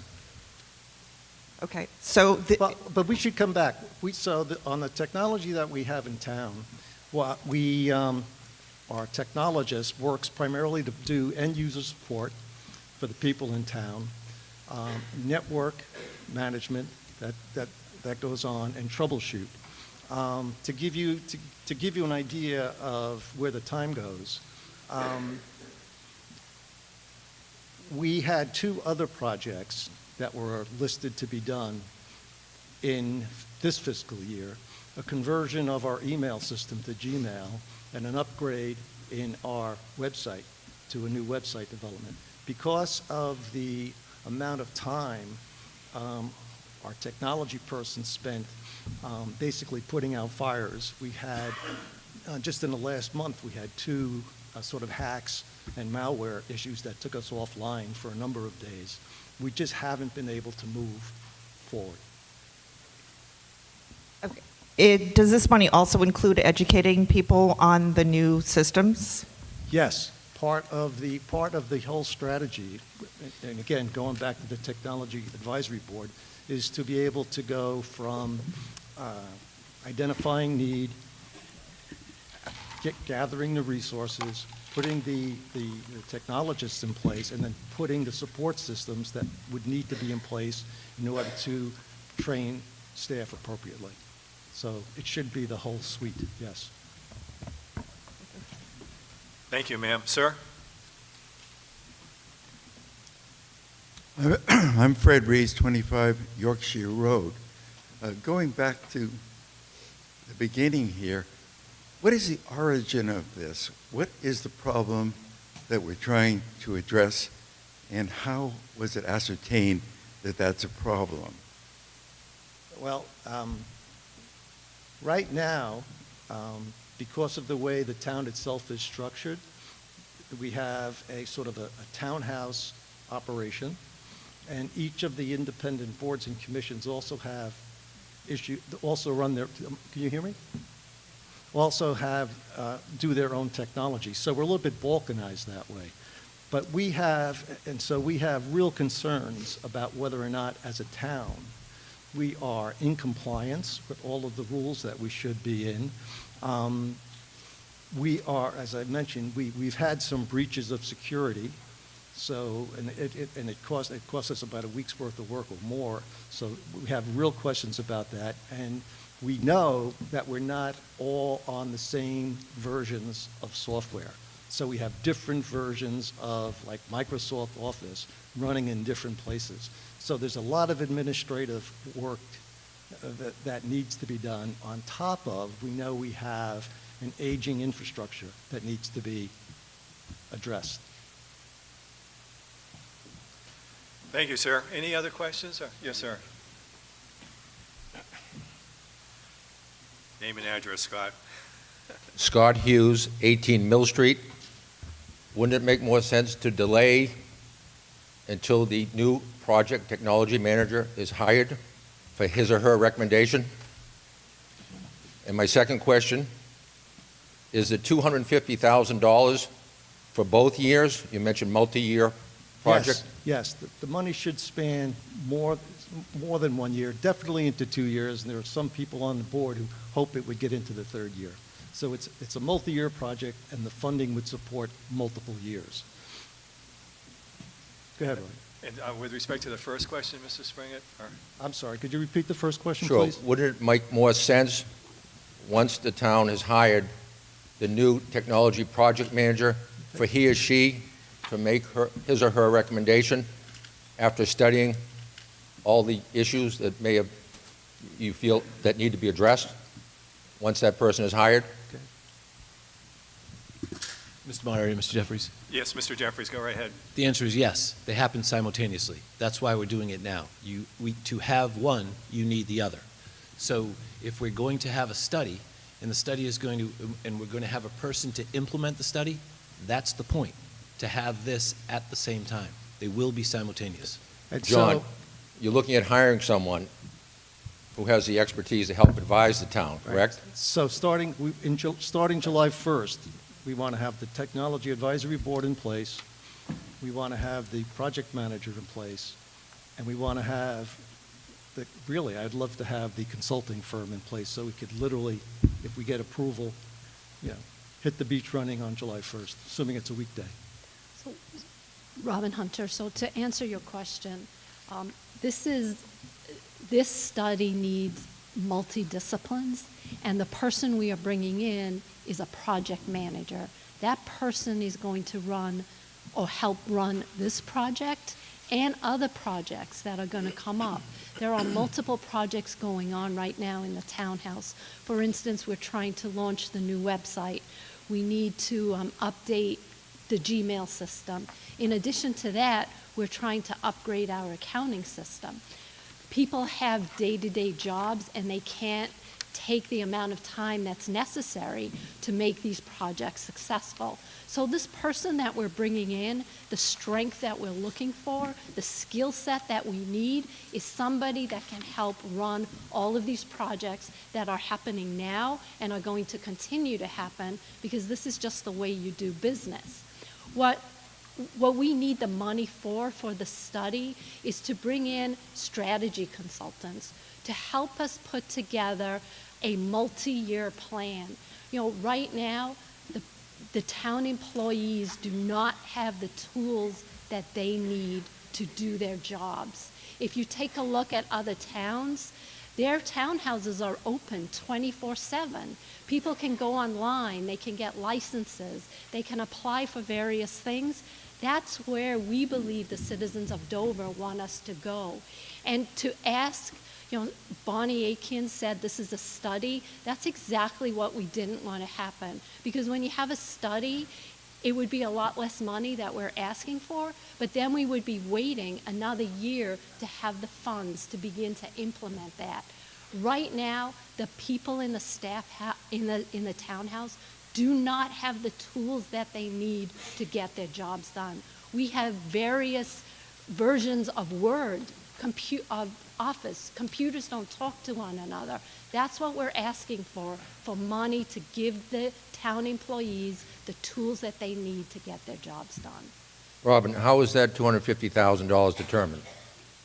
I didn't hear you. How is the $250,000 determined? We went out to various consulting. We went out to IT firms. We interviewed 3 of them. We told them what we were trying to do. The first step is, what do we have today, right? We don't even know what we have today. We have little islands of technology. So we need to understand what we have today. Once we understand what we have today, we can then put a plan in place, and this is what they're going to help us do, for what we need in the future. At that point, so when we asked, we said this is what we want to do, and then we also want to be able to buy the equipment that's necessary and train the individuals to use it. So the price tag we got amongst those firms, the average cost was approximately $250,000. We got some that were $700,000 or $800,000. But, you know, we're not trying to bring in ERPs. We're just trying to bring in technology so that the town employees can do their jobs. My last question, can there be some document shown as to what the town is getting for its money? We will definitely be putting out a project plan. This is what this technology committee is going to help us do. I think my 8 minutes are up, Jim. Thank you, Mr. Hughes. Any other questions or comments, discussion? Yes, sir.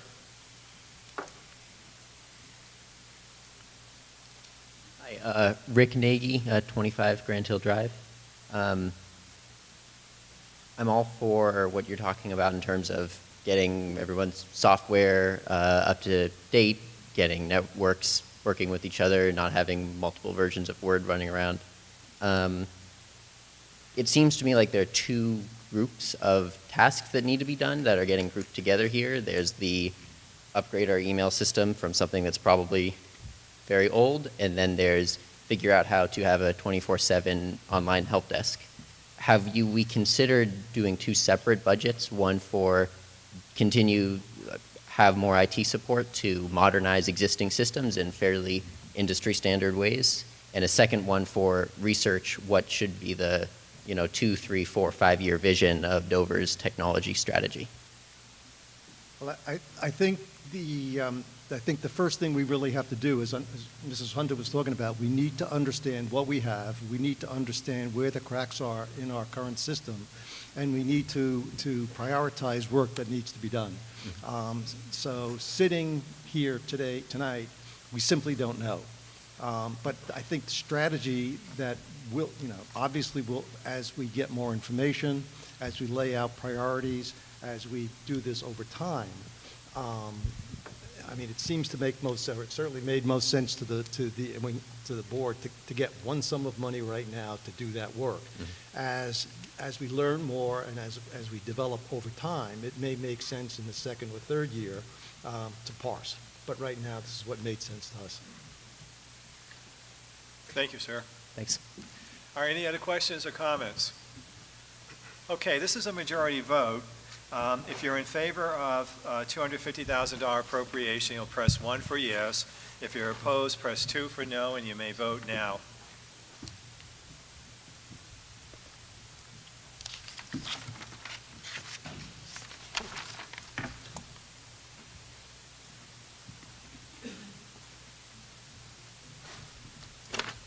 Okay, the motion carries 120 to 63. Article 11, which is on page 49 of the Blue Book, relates to the creation and appropriation for a regional school OPEB stabilization fund. Ms. Canny. Mr. Moderator, I move that the town vote to create a regional school other post-employment benefits stabilization fund in accordance with Section 5B of Chapter 40 of the Massachusetts General Laws for the purpose of funding Dover's portion of the Dover-Sherborne Regional School other post-employment benefits liability, and further to appropriate $1,600,000 from free cash for this purpose. Thank you, Ms. Canny. Do I hear a second? Second. Thank you, Mr. Kinder. Ms. Hunter, you were going to make a presentation on this? I am, and Yep. it's going to be less than 8 minutes because I was instructed that it needed to be so. So what the Board of Selectmen is asking for here is to set up a stabilization. What the Board of Selectmen is requesting here is to set up a stabilization fund. You can think of a stabilization fund as a special purpose savings account. The purpose of this fund is to fund our OPEB liability. So OPEB is the other post-retirement benefits, and employees are eligible for that upon retirement. And we are looking to fund the OPEB liability at the region. Currently, the OPEB liability at the region is approximately $28 million in its entirety. Dover's share of that is approximately $16 million. You may ask why we're funding this liability. This is, the state law requires it, and it's required under Chapter 32B. What we're requesting here is that the source of funds, which is $1.6 million, be transferred from our cash reserve account or the free cash account to this fund. Currently, the fund is approximately 0% funded. This $1.6 million will jumpstart the funding. It will give you a 10% funding. This will only be funding Dover's share of the liability. These funds will not be accessible by Sherborne. It will be invisible to the region. We are going to continue to grow this account with the goal that in 10 years from now, we will be 60% funded. The reason you don't want to fund these liabilities at 100% is they're consistently changing. When interest rates go up, your liability goes down. We also plan to invest these funds. It will be invested by a professional manager. We will have a balanced portfolio like many pension funds are invested, and interest from that fund will go back into the fund to help fund this liability. This is all part of the Board of Selectmen's strategy to begin to stabilize the growth in our tax rate. And we believe that setting up these savings accounts or stabilization accounts will help that.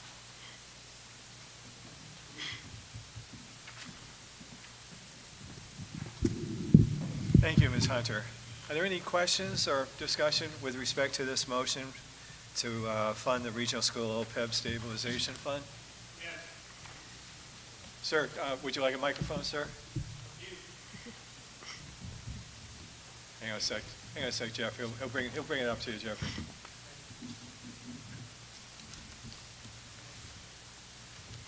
Good evening. My name is Jeff Merrill, and my address is 14 Meadowbrook Road. The background for my comments is it's only been a few years since I was on the right side of the stage that the Warrant Committee is occupying tonight. And during my time as a Warrant Committee member, I sat through a number of budget committee meetings at the regional school system and actually sat through their actuarial analysis. I can assure you, at least from my own personal experience, that during those meetings, not one of the school committee members ever proposed funding a reserve account. So my first question is, why the change now? Because Dover has done it more consistently for its own obligations, whereas the school committee didn't seem to think it was an issue. In fact, the former chairman of the school committee, a gentleman from Sherburne, made it very clear, as long as they were covering their current liabilities, they saw no value of setting up a reserve fund. So my question to everybody on the stage is, what's the change now? Okay, let me direct that to Ms. Hunter, sir. That's fine. What's the change now? Why now versus last year versus next year? Well, Mr. Merrill, a couple of things. First of all, what Dover is trying to do has nothing to do with the regional school committee. It is the philosophy of the town of Dover to fund our liabilities. $16 million of this $28 million is a liability that the town of Dover owns. So we were looking for a mechanism whereby we could continue to be fiscally responsible. We as the town of Dover could put aside money to pay for this liability, which has been earned over many years in the past, and we will continue to earn in the future because this is currently a contractual obligation.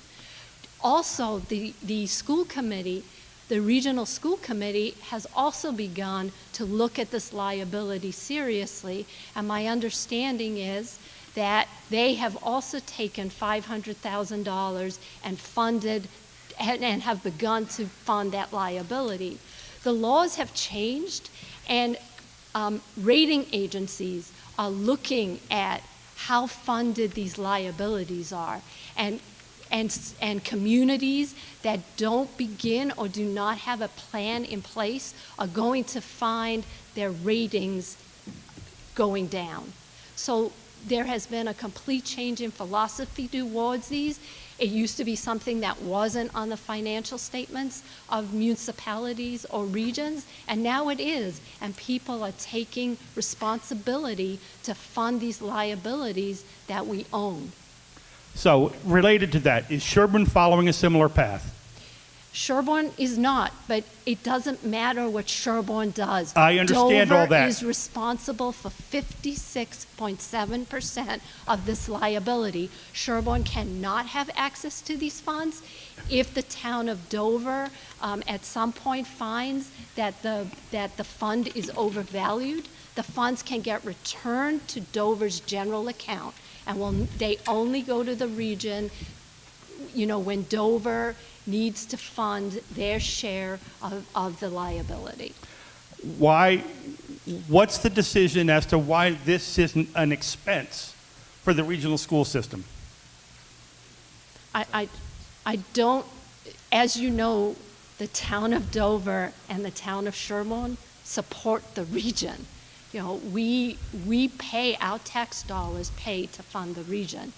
So it is an expense of the region. We know that we are going to have to pay the piper at some point in time, and rather than have a spike in the tax rate for the citizens of Dover, we are trying to address the issue now and put money away. I understand all that. What's the current expenditure for the OPEB benefit at the regional school system? The annual cost? Ms. Vittori, would you like to give us that number?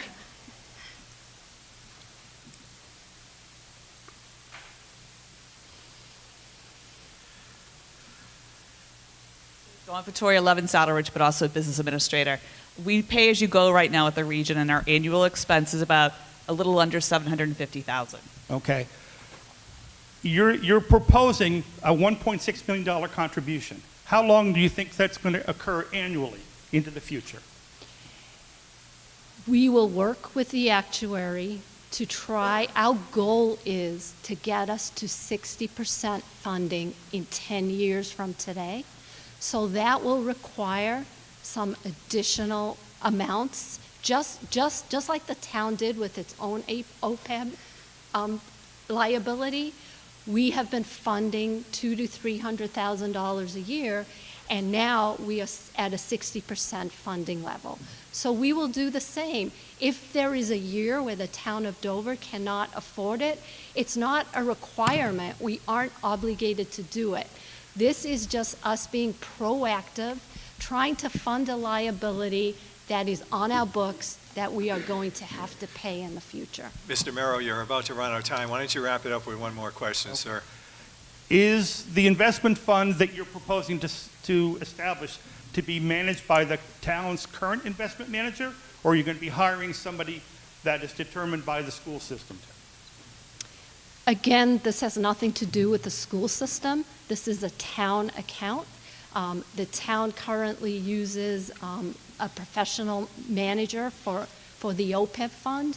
The returns on that investment have been reasonable. It's a balanced fund. I wouldn't suggest doing anything other than a balanced fund for this. I understand all that. Are you hoping to have those two funds be segregated? Those two funds will be segregated. Thank you, Mr. Merrill. Any other questions or discussion? Okay, seeing none, somebody? Oh, Mr. Crowley. Sir. Thank you very much. Tom Crowley, Cedar Hill Road. This is a very dicey proposal. Usually we pay as you go in this town. So you're going to ask all the taxpayers now to put the money up that may be used 5 years, 10 years, or whatever. The other point that you've made is you want to go out to an investment manager to run the money. It almost sounded like you were going to use a balanced mutual fund. How are you going to invest it? Have you determined who you're going to use? What are the expenses for the investment management? And why do we have to pay that amount of money now when we don't know what the claims are on those assets right now? It's not something that we should be doing on a regular basis. It's not our pool. It belongs to the regional school committee. It sounds like it's something they put up and proposed and recommended it for the region. Well, let the whole region altogether decide to handle it. That includes Sherburne. Sherburne's going to duck it, and we're going to have money in the bank coming out of the taxpayers right now. Thank you very much.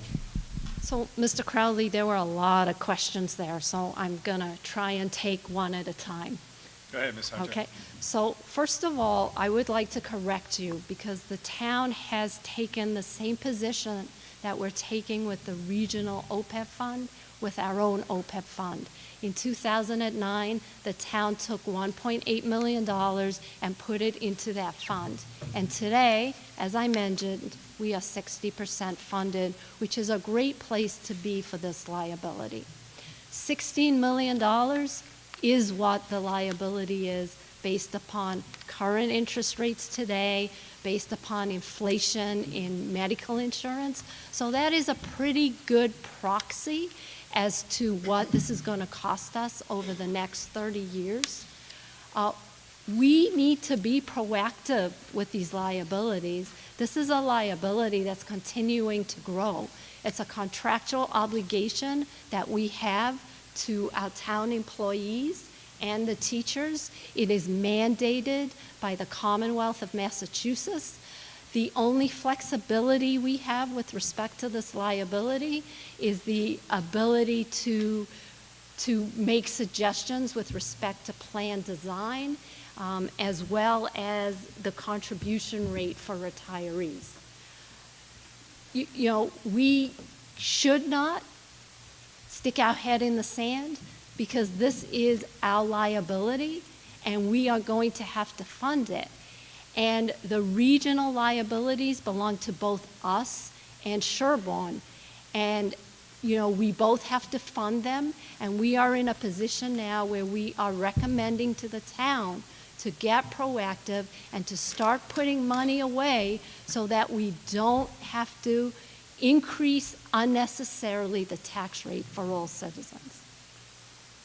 Thank you. Sir? My name is Ken Bonitzer at 4 Hughes Lane. To Mrs. Hunter through the moderator, my understanding is that we're talking about a stabilization fund here. I'm a big fan of stabilization, predictability, and efficiency in government. And I'm also a planner in the sense that when times are good, you set aside money to be prepared for when times are a little bit more lean. And at the open hearing, you touched on some additional numbers in your presentation that I think may have been omitted for brevity's sake. And if you could perhaps share a little bit of information about how much money we've got sitting in free cash and how that compares to other towns around the Commonwealth, and why this might be a good idea to use that. So Go ahead, Ms. Hunter. Yes. So I did have to cut my presentation for brevity, and there will be a much more robust presentation on free cash. But currently, the town's free cash balance is about $9.7 million. It's about 24% of our operating budget. And what the Selectmen and the Warrant Committee have spent a lot of time with this year is trying to determine what is the right level of free cash. Also, look at our liabilities and ask ourselves what liabilities do we have on our books that need to be funded. This is a multi-year project. We really need to be prudent. We want to take small steps. To use a sporting phrase, it's a marathon, not a sprint.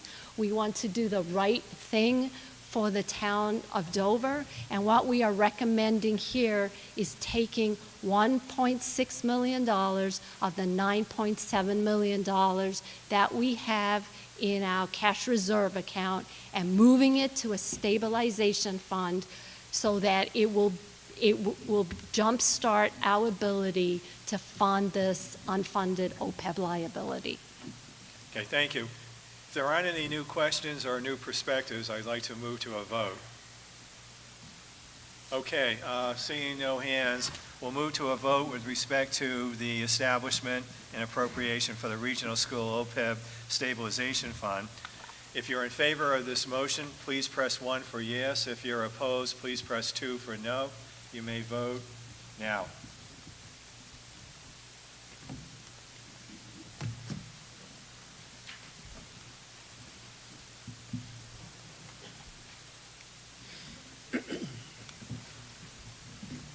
Okay, motion carries.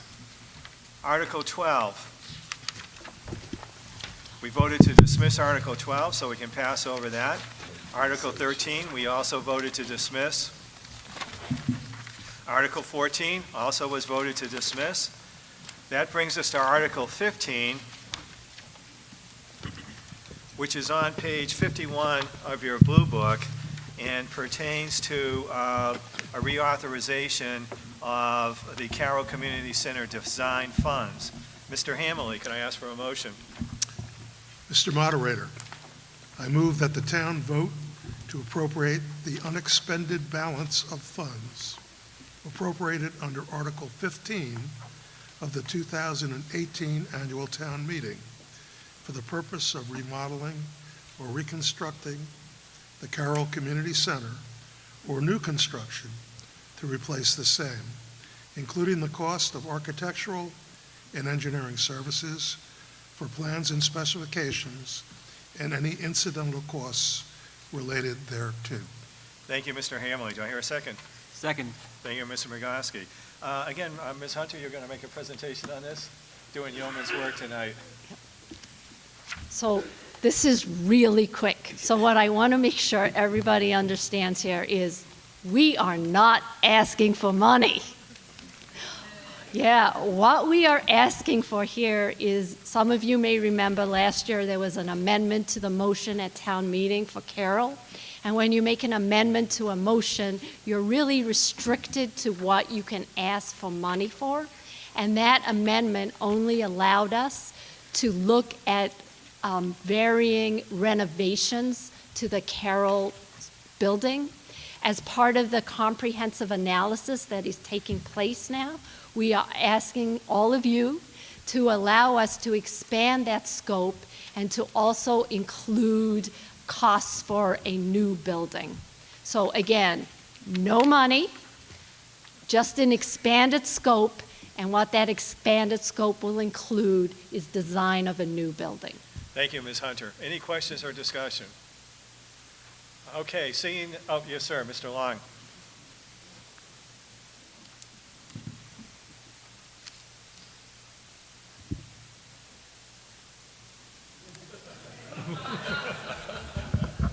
We're talking about spending $200,000, and there's two alternatives here. Now, one is a complete renovation of the Carroll Community Center, and the other is replacement of the Carroll Community Center. I'm not hearing anything about continuing with the present arrangement. Now, for several years, we've been carefully making small improvements, small fix-up projects, and we've got a pretty decent building now. It serves the Council on Aging, it serves the Park and Rec Department, and we've got so much usable space in the building that we rent out a major portion of the building to outside groups. This is a pretty good building, really. It does not need to be replaced, and it does not need to be comprehensively renovated either. We've been going at this step by step, and the last step, the most recent one, was putting in decent men's and ladies' rooms. And I must say that it's been a very nice step. We have excellent men's and ladies' rooms now, particularly compared with the men's and ladies' rooms in the townhouse, which are really early American. So here we're talking spending $200,000. The third alternative is let's just keep doing what we're doing. And when we need to spend some money on something, we do it and we fix it and we go on. This is a good building, and all we need to do is keep doing this on a regular basis as problems come up. We're going to have to do something about the heating system sometime, but there's no reason to do a complete renovation, and there's certainly no reason to replace the whole building. Now you go and you give $200,000 to some consultants to come up with a plan. Are they ever going to come up with a plan that says, the building, you're doing pretty well right now, you really don't need to change, and you don't need a complete renovation, and you don't need a complete reconstruction? If they ever come up with a proposal like that, they'll get drummed out of the consultant field.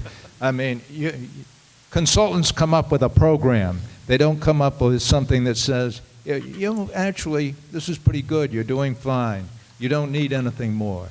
So my suggestion is, let's not expand this in any way. This is not a good idea. Thank you, Mr. Long. Any other questions or comments? Ms. Hunter? Right, so I just wanted to respond and say, this evening we're not debating what the future of the Carroll Community Center is. We're actually going to have a special town meeting to do that. Mr. Long is absolutely right. There are more than two options, and at that town meeting, the town will be presented with numerous options, and at that point, we can vote on what the future of the Carroll Community Center is. At last year's town meeting, the town appropriated $200,000. What we're requesting here is to allow us to include in the scope of work that's being done, a replacement to the building, along with all the other options that will be presented. Okay, thank you, Ms. Robin. Ms. Hunter. Any other questions, comments? Okay, let's move to a vote. This is a majority vote. All in favor of the motion will press 1 for yes, opposed 2 for no. You may vote now.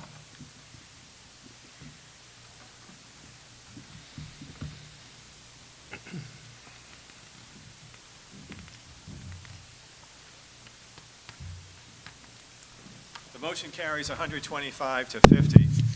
Article 16. Appropriation for Carroll Community Center extraordinary repairs. Mr. Migoski. I move that the town vote to raise and appropriate the sum of $50,000 for the purpose of making extraordinary repairs to an equipment replacement at the Carroll Community Center, including the cost of architectural and engineering services for plans and specifications related thereto. Thank you. Do I hear a second? Second. Thank you, Mr. Andrews. Motion has been made to appropriate funds for the Carroll Community Center extraordinary repairs. Are there any questions or comments on this motion? $50,000. $50,000, Bonnie. Any other questions or comments? Okay, let's move to a vote. This is a majority vote. If you're in favor of the motion, please press 1 for yes. If you're opposed to the motion, please press 2 for no. You may vote now. Thank you.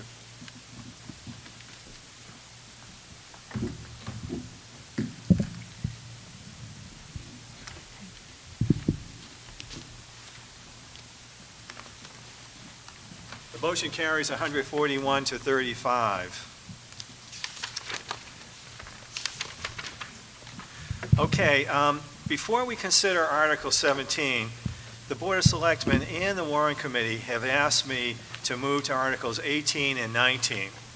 The reason for their request is that the amounts that will be voted on in Articles 18 and 19 will affect the final amount to be voted on in Article 17. So we will proceed to Article 18 and 19 on page 53 of the Blue Book, and then we'll return back to Article 17. So Article 18 is appropriation of fiscal year 2020 reserve fund. Mr. Kinder. Mr. Moderator, I move that the town appropriate the sum of $250,000 for reserve fund for fiscal year 2020 to provide for extraordinary or unforeseen expenditures pursuant to Chapter 40, Section 6 of the Massachusetts General Laws, and to meet this appropriation, $150,000 to be raised from the tax levy and $100,000 to be transferred from the overlay surplus. Okay, thank you, Mr. Kinder. Do I hear a second? Second. Thank you, Ms. Alders. Ms. Alders, you wanted to present this motion? Yes, thank you, Mr. Moderator. The creation and use of the reserve fund is governed by Chapter 40, Section 6 of the Massachusetts General Laws. The reserve fund is a sum of money appropriated at town meeting to be used at the discretion of the Warrant Committee to cover extraordinary or unforeseen expenses that arise during the year. This includes expenditures that were not able to be anticipated at the time town meeting or when the budget was approved. For the past several years, $250,000 has been appropriated to this fund, and the Warrant Committee is not requesting any increase in this amount for fiscal year 2020. This appropriation assures that the money is available for emergency uses without having to call a new town meeting to appropriate funds.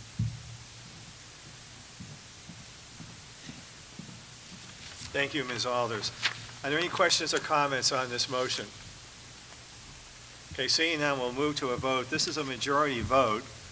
All in favor of the appropriation for the fiscal year 2020 reserve fund, signify your vote for yes by pressing 1. If you're opposed to the motion, press 2. For no, you may vote now.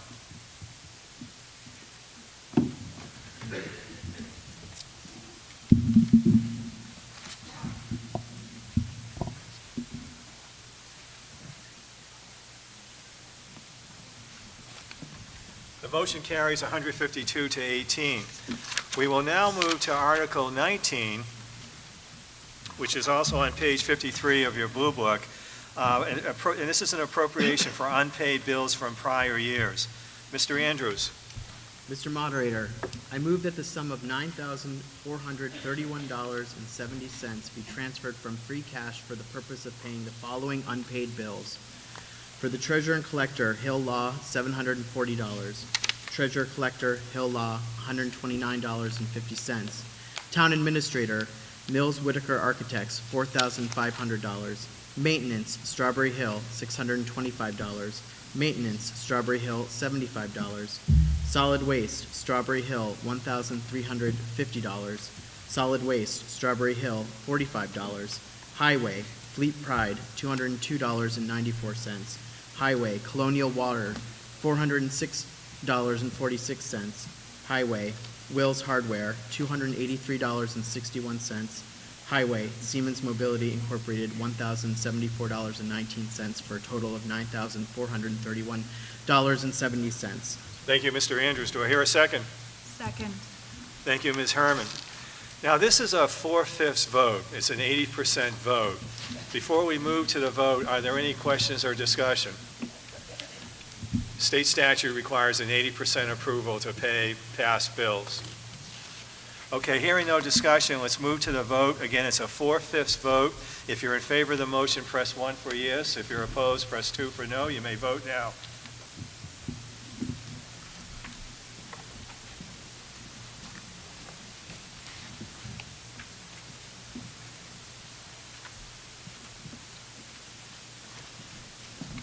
Even I can do that math. Okay, motion carries. Okay, now we'll go back to Article 17.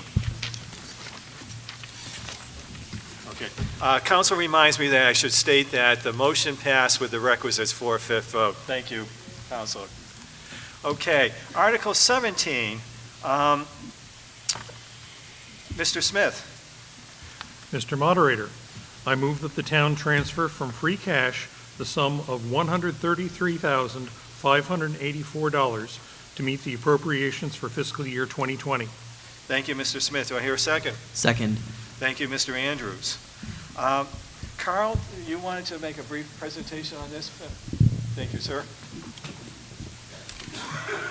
Mr. Moderator, Article 17 is the use of free cash to balance the operating budget in order to remain within the limits of Proposition 2.5. For fiscal 20, $133,584 is necessary for this purpose, based on anticipated revenues for the coming fiscal year and the expenses approved tonight. Thank you, sir. Are there any questions or discussions with respect to the motion on Article 17? Okay, seeing none, we'll move to a vote. This is a majority vote. All in favor of the motion may press 1 for yes, opposed press 2 for no. You may vote now.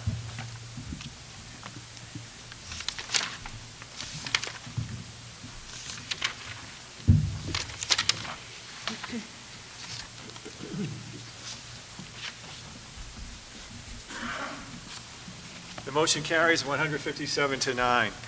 Okay, Article 20 was dismissed, so we can pass over that. Article 21 was also dismissed, so we can pass over that. So that we're now up to Article 22, which is on page 54 of your blue book. Ms. Herman. Mr. Moderator, I move that the town accept Massachusetts General Law, Chapter 59, Section 57A. Okay, do I hear a second? Second the motion. Okay, Mr. Hammerly has seconded the motion. Mr. Valente, could you just explain very briefly what this is about? Mr. Moderator, state law now permits communities that have tax bills for an individual parcel, which is $100 or less, to bill only once a year rather than quarterly. But it requires approval by town meeting to do a single billing rather than quarterly billing. Thank you, Mr. Valente. And this will be a 4/5 vote also. It's an 80% vote. Are there any questions or discussion with respect to this motion? I'm sorry? If we could just check with town council, this is a majority vote, is my understanding. Oh, it's a majority, okay. For some reason I thought. Okay, town council has advised that this is a majority vote. Okay, so we'll move to a vote now if there's no further discussion.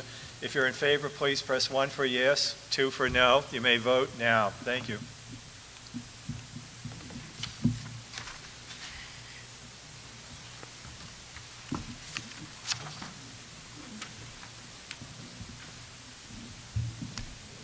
The motion carries 161 to 7. Article 22, Article 23 is involves the acceptance of Dover Road, Farms Road, Hughes Lane, Ann's Way, and Monroe Court as public ways, and this is a citizen's petition, so I'll ask Mr. Taub to make the motion, sir. Mr. Moderator, Gareth Taub, 10 Dover Farms Road. I move that the town vote to establish as a public way and accept the layout of Dover Farms Road, Hughes Lane, Ann's Way, and Monroe Court as laid out by the Board of Selectmen and shown on a plan by GLM Engineering Construction dated May 15, 2018, on file with the town clerk, and to authorize the selectmen to purchase or otherwise acquire any fee, easement, or other interest in land necessary thereof. Thank you, sir. Do I hear a second? And bottom 34 Hughes Lane. Seconded. Thank you. Mr. Taub, do you want to make a brief presentation on this? Surely. This will be a 45-second presentation to let you know what you're voting on. Dover Farms is 20 homes, a development of 20 homes, which are individually owned, as are the lots that they stand on. There are 15 market rate units and 5 40B affordable units that are owned by veterans, firefighters, town employees, and single moms. We are 4 short streets. The streets are less than a quarter of a mile, and they include the 4 streets that have been mentioned, and we are in 100% compliance with the town requirements for the development. I've included some quick pictures. That's the entrance to Dover Farms from Center Street. That's the road in. Below is the circle at the center of the development and the last house of the 20 in the lower right. And here are some other pictures of different homes in the development. Why warrant number 23? We are all taxpayers in this development. In our 4.5 acres, we contribute $200,000 in property taxes a year to the town. The liability for having us in the town is there's only 6 children in the development that go to the Dover schools, and we're requesting the same rights as other Dover residents for street plowing and maintenance. Thank you. Thank you, sir. Are there any questions or comments on this motion? Okay, seeing none, we'll move to a vote. This is a majority vote. All in favor of the motion, press 1 for yes, 2 for no, and you may vote now.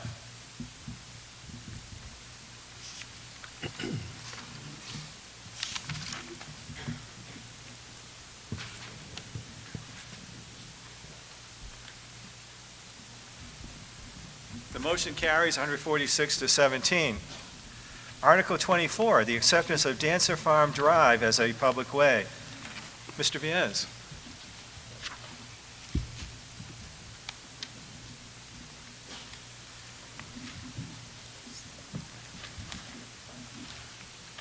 Thank you. Andrew Viennes, 3 Dancer Farm Drive. Mr. Moderator, I move that the town vote to accept Dancer Farm Drive as an accepted public way as laid out by the Board of Selectmen as shown on a plan by Cheney Engineering Company Incorporated, street acceptance plan dated April 29, 2019, on file with the town clerk, and to authorize the selectmen to purchase or otherwise acquire any fee, easement, or other interest in land necessary therefore. Thank you, Mr. Viennes. Do I hear a second? My name is Charlie Yee at 6 Dancer Farm Drive, and I second the motion. Okay. Mr. Viennes, the town administrator has informed me that the date of the plan should be April 25. Did I say 29? Yes, sir. Meant So 25. if you could reread your motion, and Sure. then Mr. Yee, don't go away. All right. I'm going to ask you All to right, here we go. second again. And I don't have any pictures. I move, Mr. Moderator, I move that the town vote to accept Dancer Farm Drive as an accepted public way as laid out by the Board of Selectmen, as shown on a plan by Cheney Engineering Company Incorporated, street acceptance plan dated April 25, 2019, on file with the town clerk, and to authorize the selectmen to purchase or otherwise acquire any fee, easement, or other interest in land necessary therefore. Thank you, sir. Mr. Yee? Yes, my name is Charlie Yee at 6 Dancer Farm Drive, and I second the motion. Okay, thank you very much, sir. And Mr. Vellante, thank you for catching that. Appreciate it. And Mr. Yan, you wanted to make a brief Yes, presentation? very quickly as well. It's kind of hard to read. The residents of Dancer Farm Drive are asking the voters tonight at town meeting to accept Dancer Farm Drive as a public way. We're located just off of Hartford Street, just east of Walpole Street, if you're not familiar with where Dancer Farm Drive is. We're a development of 8 single-family homes. All construction and development on Dancer Farm Drive is complete. The road was designed and built to conform to town standards. The Warrant Committee has confirmed with town officials that the development has met all the requirements for acceptance as a town road. As previously noted, the street acceptance plan, dated April 25th, was accepted and reviewed and approved by the Board of Selectmen. My neighbors on Dancer Farm Drive and I are taxpayers, and would ask that you, our fellow taxpayers, afford us the opportunity to have our street maintained by the town. Thank you for your consideration, and please join me in voting yes on 24. Thank you, sir. Is there any further discussion or any questions with respect to this motion? Okay, seeing none, we'll move to a vote. This is a majority vote. All in favor of the acceptance of Dancer Farm Drive will designate yes by pressing 1. Opposed, press 2 for no. You may vote now.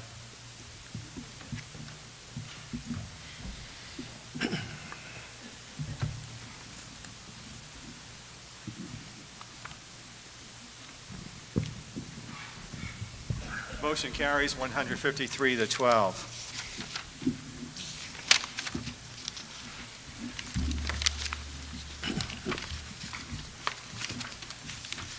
Okay, we're jumping to Article 26 because we already considered Article 25 earlier in the evening. And Article 25 involves a transfer from free cash to stabilize the tax rate. Mr. Hammerly. Mr. Moderator, I move that the town transfer the sum of $2,500,000 from free cash for the purpose of reducing the fiscal year 2020 tax rate, and that the Board of Assessors be authorized to use the same amount to reduce the tax rate for fiscal year 2020. Okay, do I hear a second? Second. Okay, Mr. Smith has seconded. Mr. Smith, you're going to make a presentation on behalf of the Warrant Committee? Yes.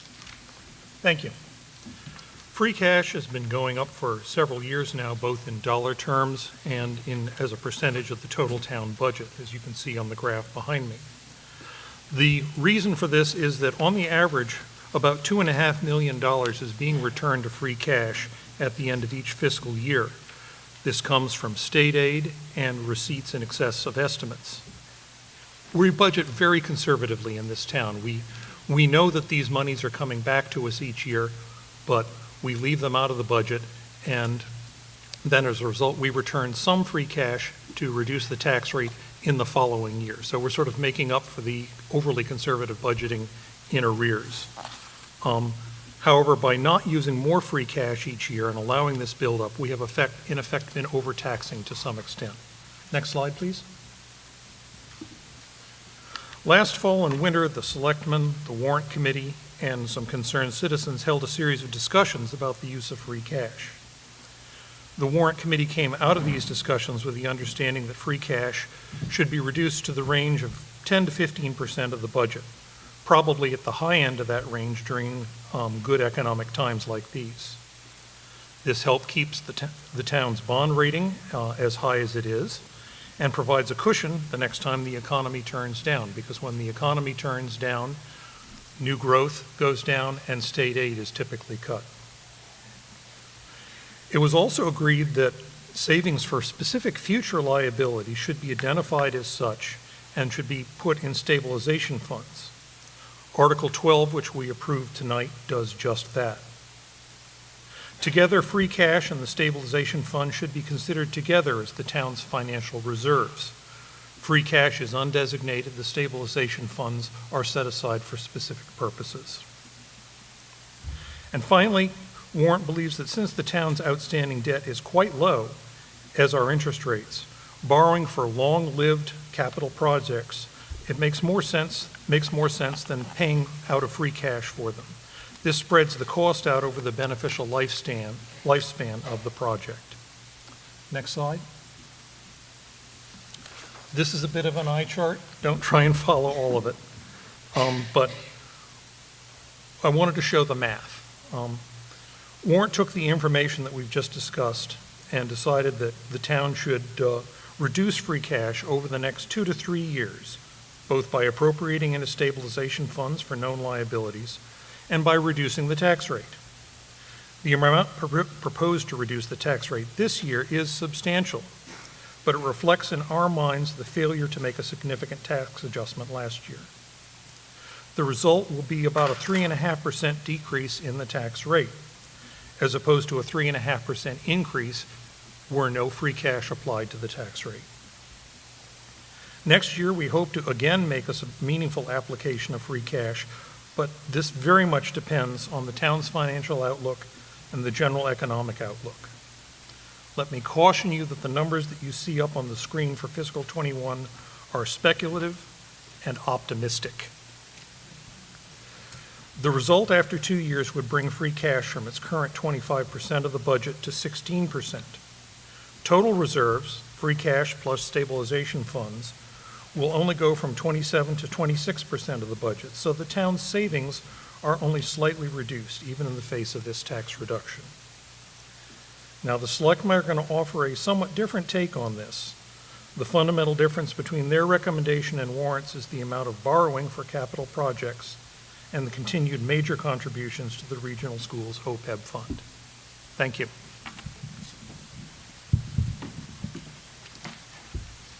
Thank you, Mr. Smith. Mr. Jeffries? Mr. Moderator, John Jeffries, Chairman, Board of Selectmen. Free cash is an accounting term for cash reserve. A stable, predictable, consistent cash reserve is a critical component to every home, business, or town. A strong cash reserve is critical to a AAA rating. As a tool, cash reserve has many functions. Over the past few years, the functions and use of the reserve has been a topic of much debate. After last year's town meeting, the Board of Selectmen formed a discussion group to address and formulate a strategy for our cash reserves.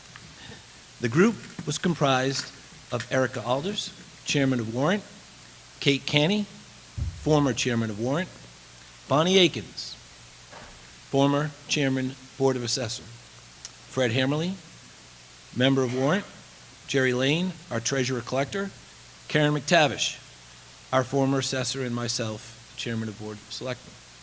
Slide 2. In formulating strategy, the group studied and discussed our cash reserve since 2005. In the next slide, you'll see the history. The group determined we would work to maintain a healthy reserve using a strategic and disciplined approach.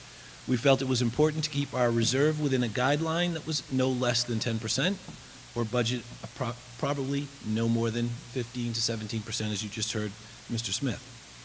We discussed uses of the reserve that would be considered each year at town meeting. Simply stated, we would look for uses of the reserves year by year. The examples: stabilizing the tax rate, funding long-term liabilities, as you heard, setting aside money for large, known future capital expenses, and preservation of our land, our water resources, and open spaces. Thanks. Today, our cash reserve is $9,785,433. Selectmen propose using a portion of this reserve to stabilize the tax rate, and as Mrs. Hunter alluded to earlier, establishing what we view is a consistent long-term financial strategy, as well as our OPEB funding. The graph. This graph illustrates the reserve since 2005. The title could be, "This is Fiscal Responsibility." The graph shows that Dover's department heads and managers have run your town very well. Financial analysts consider this type of reserve the hallmark of a successful organization. Please note 2019 is an estimate. Next slide. This is the formula that creates the cash reserve: revenue in excess of estimates, expenditures that were less than the budget, unused free cash from prior years. Please note the Massachusetts Department of Revenue notes the free cash at the end of each year may be appropriated by town meeting for any purpose, including reducing property taxes for the coming fiscal year. This is the math that goes into the formula. $7,913,093 was the amount at the end of the prior year, 2017. Line 2, we add $445,843, revenue in excess of estimates. Line 3, expenditures less than budgeted, $2,482,375. This is larger than normal due to a $1.1 million special education circuit breaker money received. Line 4, add in the adjustments. Line 5, subtract money used to balance the budget. This is what happens each year at town meeting, as you just voted on. Line 6, total free cash. The selectmen propose a smaller use of cash. The goal of the Board of Selectmen is maintaining a strong formula-based reserve while implementing a financial strategy to smooth upcoming large capital budget expenses and to avoid the spikes in your tax rates when rebates are less than prior years, like you saw this year.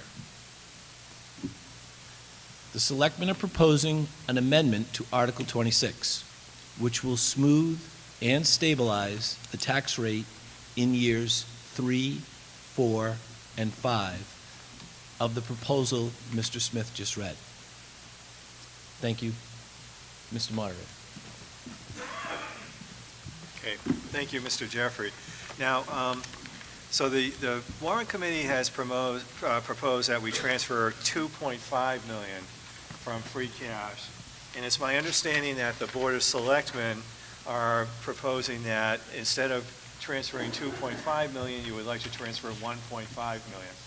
Now, Yes. John, if I could ask you to formally read this amendment, technically you're going to have to make a motion to amend the main motion. And let me explain to everybody what's going on here. Main motion has been made by the warrant committee that $2.5 million be transferred from free cash for the purpose of reducing the fiscal year 2020 tax rate. The Board of Selectmen have proposed that rather than transfer $2.5 million, a smaller amount, $1.5 million, be transferred for purposes of reducing the tax rate.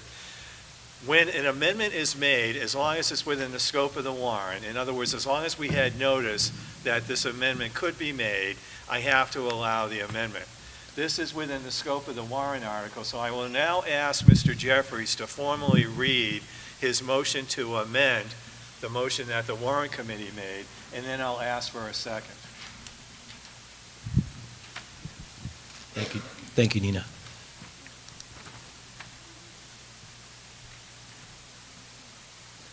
I move the motion be amended and replaced by replacing $2.5 million with $1,500,000 to transfer, period. Okay, thank you. Thank Do you. I hear a second? Okay, Ms. Hunter has seconded. Now, because a motion has been made to amend the main motion, we will now vote on this motion to amend after we've had discussion. If the motion to amend carries, then we will be voting on the motion with the new amendment that's been proposed by the Board of Selectmen. If it doesn't carry, then we would go back to the main motion, the $2.5 million number. So let's open it up now for any questions or comments with respect to the motion to amend. That is to substitute $1.5 million for $2.5 million. Mr. Clark, please state your name and address. Gerald Clark of Valley Road, Dover, Mass., Chair of the Board of Health. My question goes to the issue of the setting of the tax rate. The Blue Book called for an increase of approximately 3% on the presumption of the amount of free cash as originally proposed. Can you state what the increase in the tax rate will be if this amendment is positively passed? Mr. Jeffries? Mr. Clark, are you asking this as it relates to the 1.5? Well, the tax rate as presented in the Blue Book as an estimate of what would be the Yes. certified tax rate was approximately 3% increase. But that was on the presumption that the warrant committee made that their recommendation would be approved by No. this. It was not. No. That was, Mr. Jeffries, would you care to elaborate, or would you like me to ask Ms. Alder to elaborate? I Ms. Alders, would you probably like to- shouldn't speak for Mr. Smith or Ms. Alders, but No, did you want to? go ahead. The proposed tax rate in the Blue Book is, it would be not more than the 3.25% increase. If we reduce the free cash by 2.5 million and put it towards the tax rate, it would be less than that. So this 3.25 does not presume the 2.5 million has gone back. Well, let me rephrase the question then. What will be the difference in the reduction of your estimate of the tax rate, where you estimated Without the transfer, it would be 3.25, but with a $2.5 million transfer, it will be presumably substantially less than the 3.25% increase. What is the difference if instead of 2.5 million, only 1.5 million is transferred, i.e. $1 million less to reduce the tax rate? So Jerry, the rate, the effect is the impact on the median property tax I can give you, the impact on your tax bill I can give you. With the reduction of 2.5 million, as Warrant has proposed, the reduction would be 6.6% in the first year, an increase of 4.7 in the second year, an increase of 10.2 in the third year, an increase of approximately 2.5 in the fourth year. Under our proposal, the reduction in the first year would be 3%. The increase in the second year is 4.5%, and the increase in the third year is 4.4 versus the 10%. Pardon me, you'll pardon me, I've not had the opportunity to write down all your numbers, so I'm not sure how. We can put it back up on the board. It's slide number 7. So, Mr. Clark, I think what's really important to understand here is that when you give back free cash, the tax rate remains the same. What giving back free cash, what that does to you is it essentially gives each citizen of Dover a rebate, a one-time rebate. So if you can't sustain that rebate, then the next year your taxes are at the level prior to the rebate. So you get a huge swing in your tax rate. I'm fully aware of this, and this is well, I a just wanted repeat. to make This is sure a that you repeat of an argument that went on an extended period of time. I'm guessing about 17 or 18 years ago when we were in exactly the same situation. So I think the point here is that there is that $1 million. I think it needs to be clear what that $1 million represents to the average citizen if it's not transferred from free cash. I'm not recommending or suggesting one or the other. It's just that we have to understand what the impact is.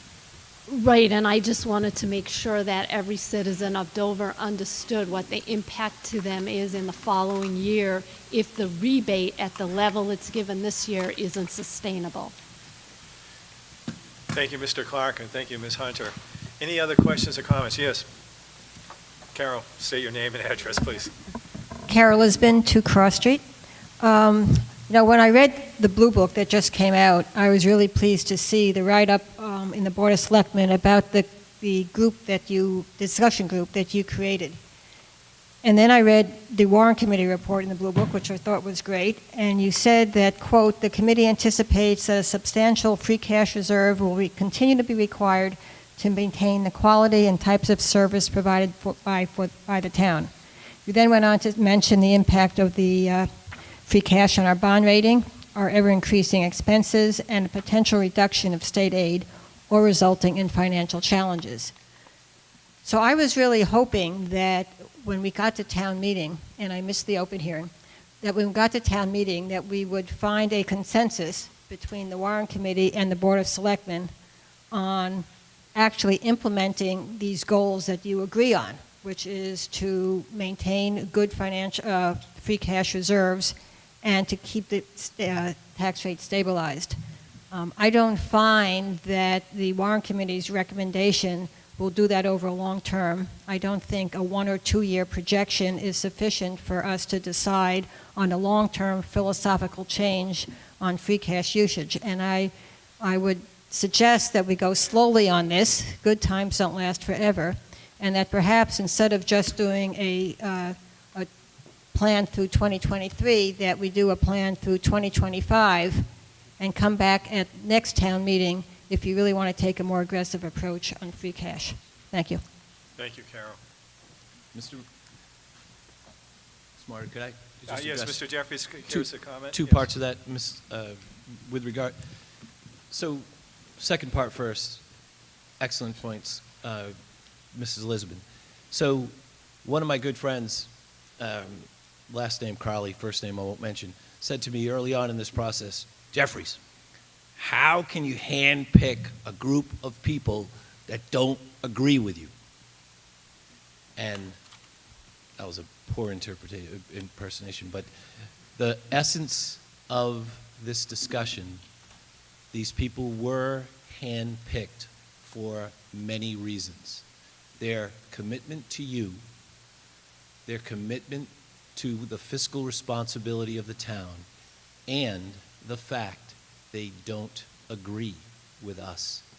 We feel it is critically important to think through these processes, to have debate, to have mutual disagreement on things that ultimately affect you. If we wanted just people to agree with us, it would be a very simple process. But this is your money, and this is what we are recommending. We are not far apart. It's a matter of how we get there. Mr. Moderator. Thank you, Mr. Jeffries. Ma'am, Ms. Akins.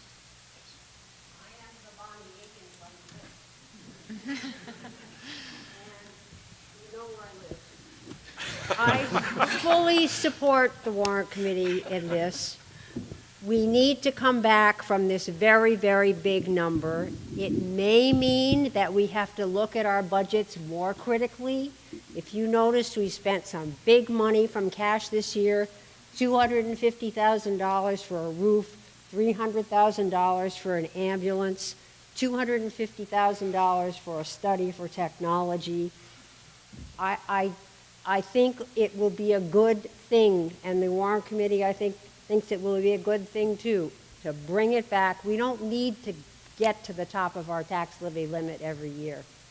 Let's go with the warrant committee. They're looking out for everybody. Thank you. Thank you, Ms. Akins. Sir, Mr. Hughes.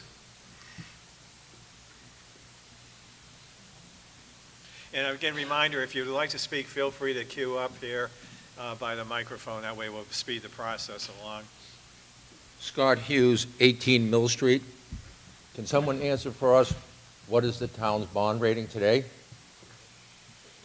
AAA. Will the effect of $2.5 million affect the bond rating? It's not a matter of the $2.5 million. The matter is, when you need the money, will you have the money? The warrant committee, $2.5 million, John. Will that be affecting the bond rating if the $2.5 million is transferred? Currently. Correct. Will it affect the bond rating, a AAA bond rating, or not? We're not bonding. We're not going out for a bond. We already have a AAA rating. It would But not. $2.5 million will not be affecting the bond. We could give back $6 million, and it wouldn't affect the bond rating. We have a solid financial history. The matter is how long it took to get there and how to best preserve it for what you have in your future and what we face for your future. May I go to one station yell in favor of the warrant committee's recommendation? Do you want to make a statement that you're in favor, sir? Well, I don't know if we have the amendment that we have to. We have to vote on the amendment First, first. and then come back? But you, people are welcome to comment on the amendment because obviously the amendment is going to affect the main motion. Yeah. So if you would like to comment on the virtues of one I versus do. the other, very briefly, please, sir.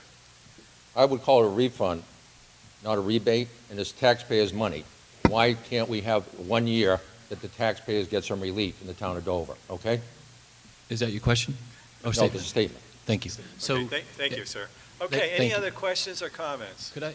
Mr. Jeffries, could did I you want to address answer? that? Okay, yes. For the exact reason we mentioned, that if we gave a very substantial, even larger refund, rebate, it really wouldn't matter. As Mrs. Hunter pointed out in her remarks, it's the second year after the rebate where you will feel the pain of a tax increase, just like you did this year.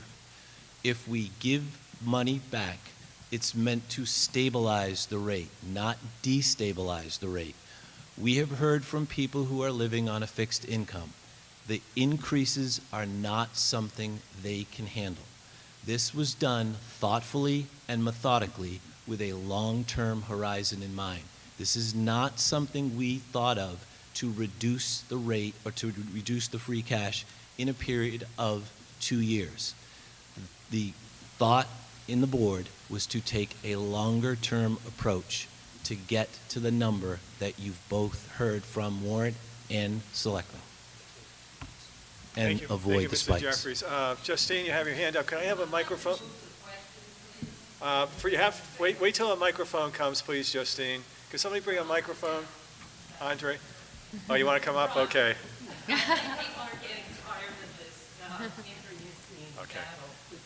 Okay. Warrant Committee and the Selectmen. I'd address. like to move the All question. right, name and address, please, Justine. Justine.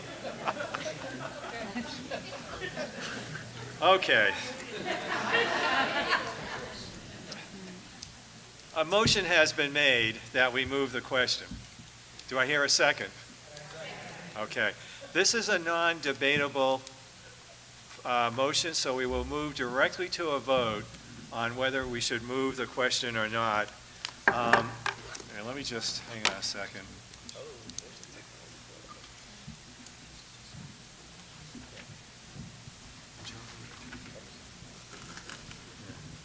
I think it's majority.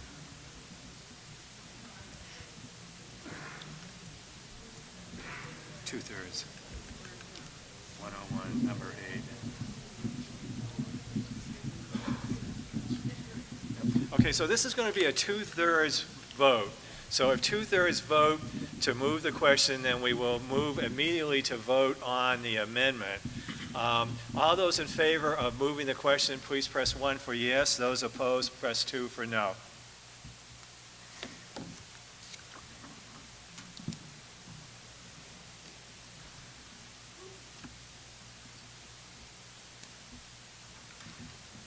Okay. Motion carries to move the question.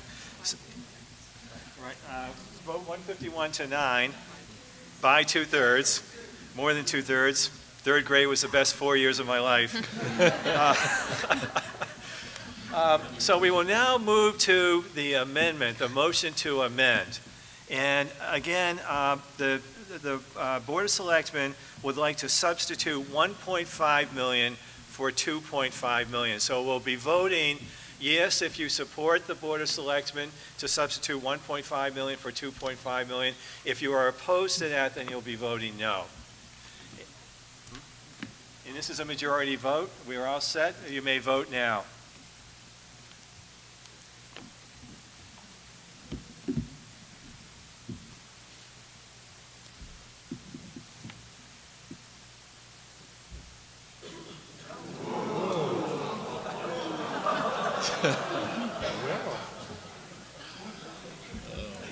The Board of Selectmen motion carries 82 to 80.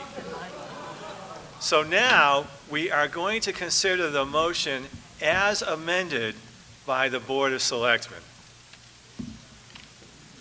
Are there any further questions or comments on the motion as it has been amended by the Board of Selectmen? So we will be voting on 1.5 million as the main motion. I guess we've already had enough discussion. Or Mr. Crowley?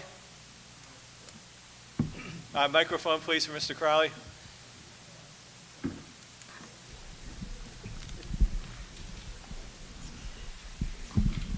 I'd just like to know is there any process to vote again after we vote on this second motion? No, there is not. I'm sorry? There would not be unless, well, let's vote on this and then we'll see where we stand. Technically, a motion for reconsideration is not supposed to follow immediately after the vote has been taken. This is the last article we are going to be considering But you know tonight. what's going to happen after that. I'm sorry. Well, after that, we're going we'll to go home. Right, exactly. That's right. We'll So, be moving to adjourn. You know, you So- got, within two votes, we're talking about $1.5 million out of our pocket. Yeah, Mr. Crowley, as always, I appreciate your comments. Let's see how this vote goes with respect to the main Yeah, but motion. you're not answering my question. As amended, and then we'll come back to you, okay? All right, so now we're going to be voting on the main motion as amended. So The motion will be substituted with $1.5 million. Could I ask that the motion be read so that people will know exactly what they're voting on? Mr. Hamley, could you read the motion as amended, $1.5 million? Mr. Moderator, I move that the town transfer the sum of $1.5 million from free cash for the purpose of reducing the fiscal year 2020 tax rate, and that the Board of Assessors be authorized to use the same amount to reduce the tax rate for fiscal year 2020. Okay, thank you for restating that motion. Any further discussion before we move to the vote? This is a majority vote. If you're in favor of the motion as amended, substituted with $1.5 million, press 1 for yes. If you're opposed, press 2 for no. We may vote now.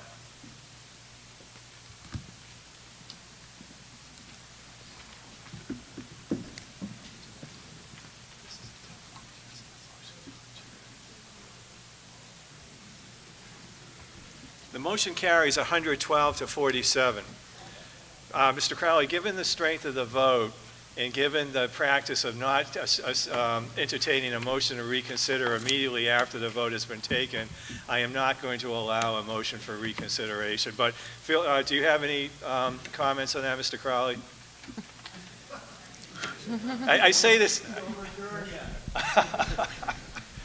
Okay, well, that's right. That's right. Very good, sir. You could vote no on adjournment. We'll now move to the motion to adjourn.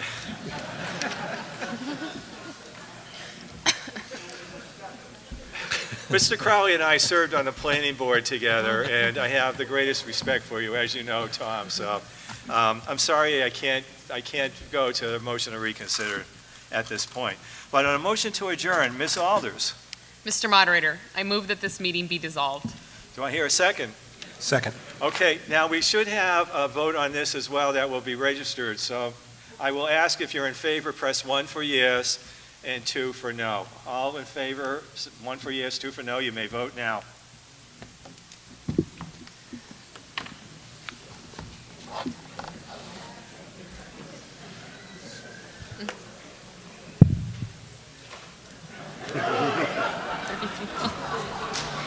These fans. So this meeting is adjourned.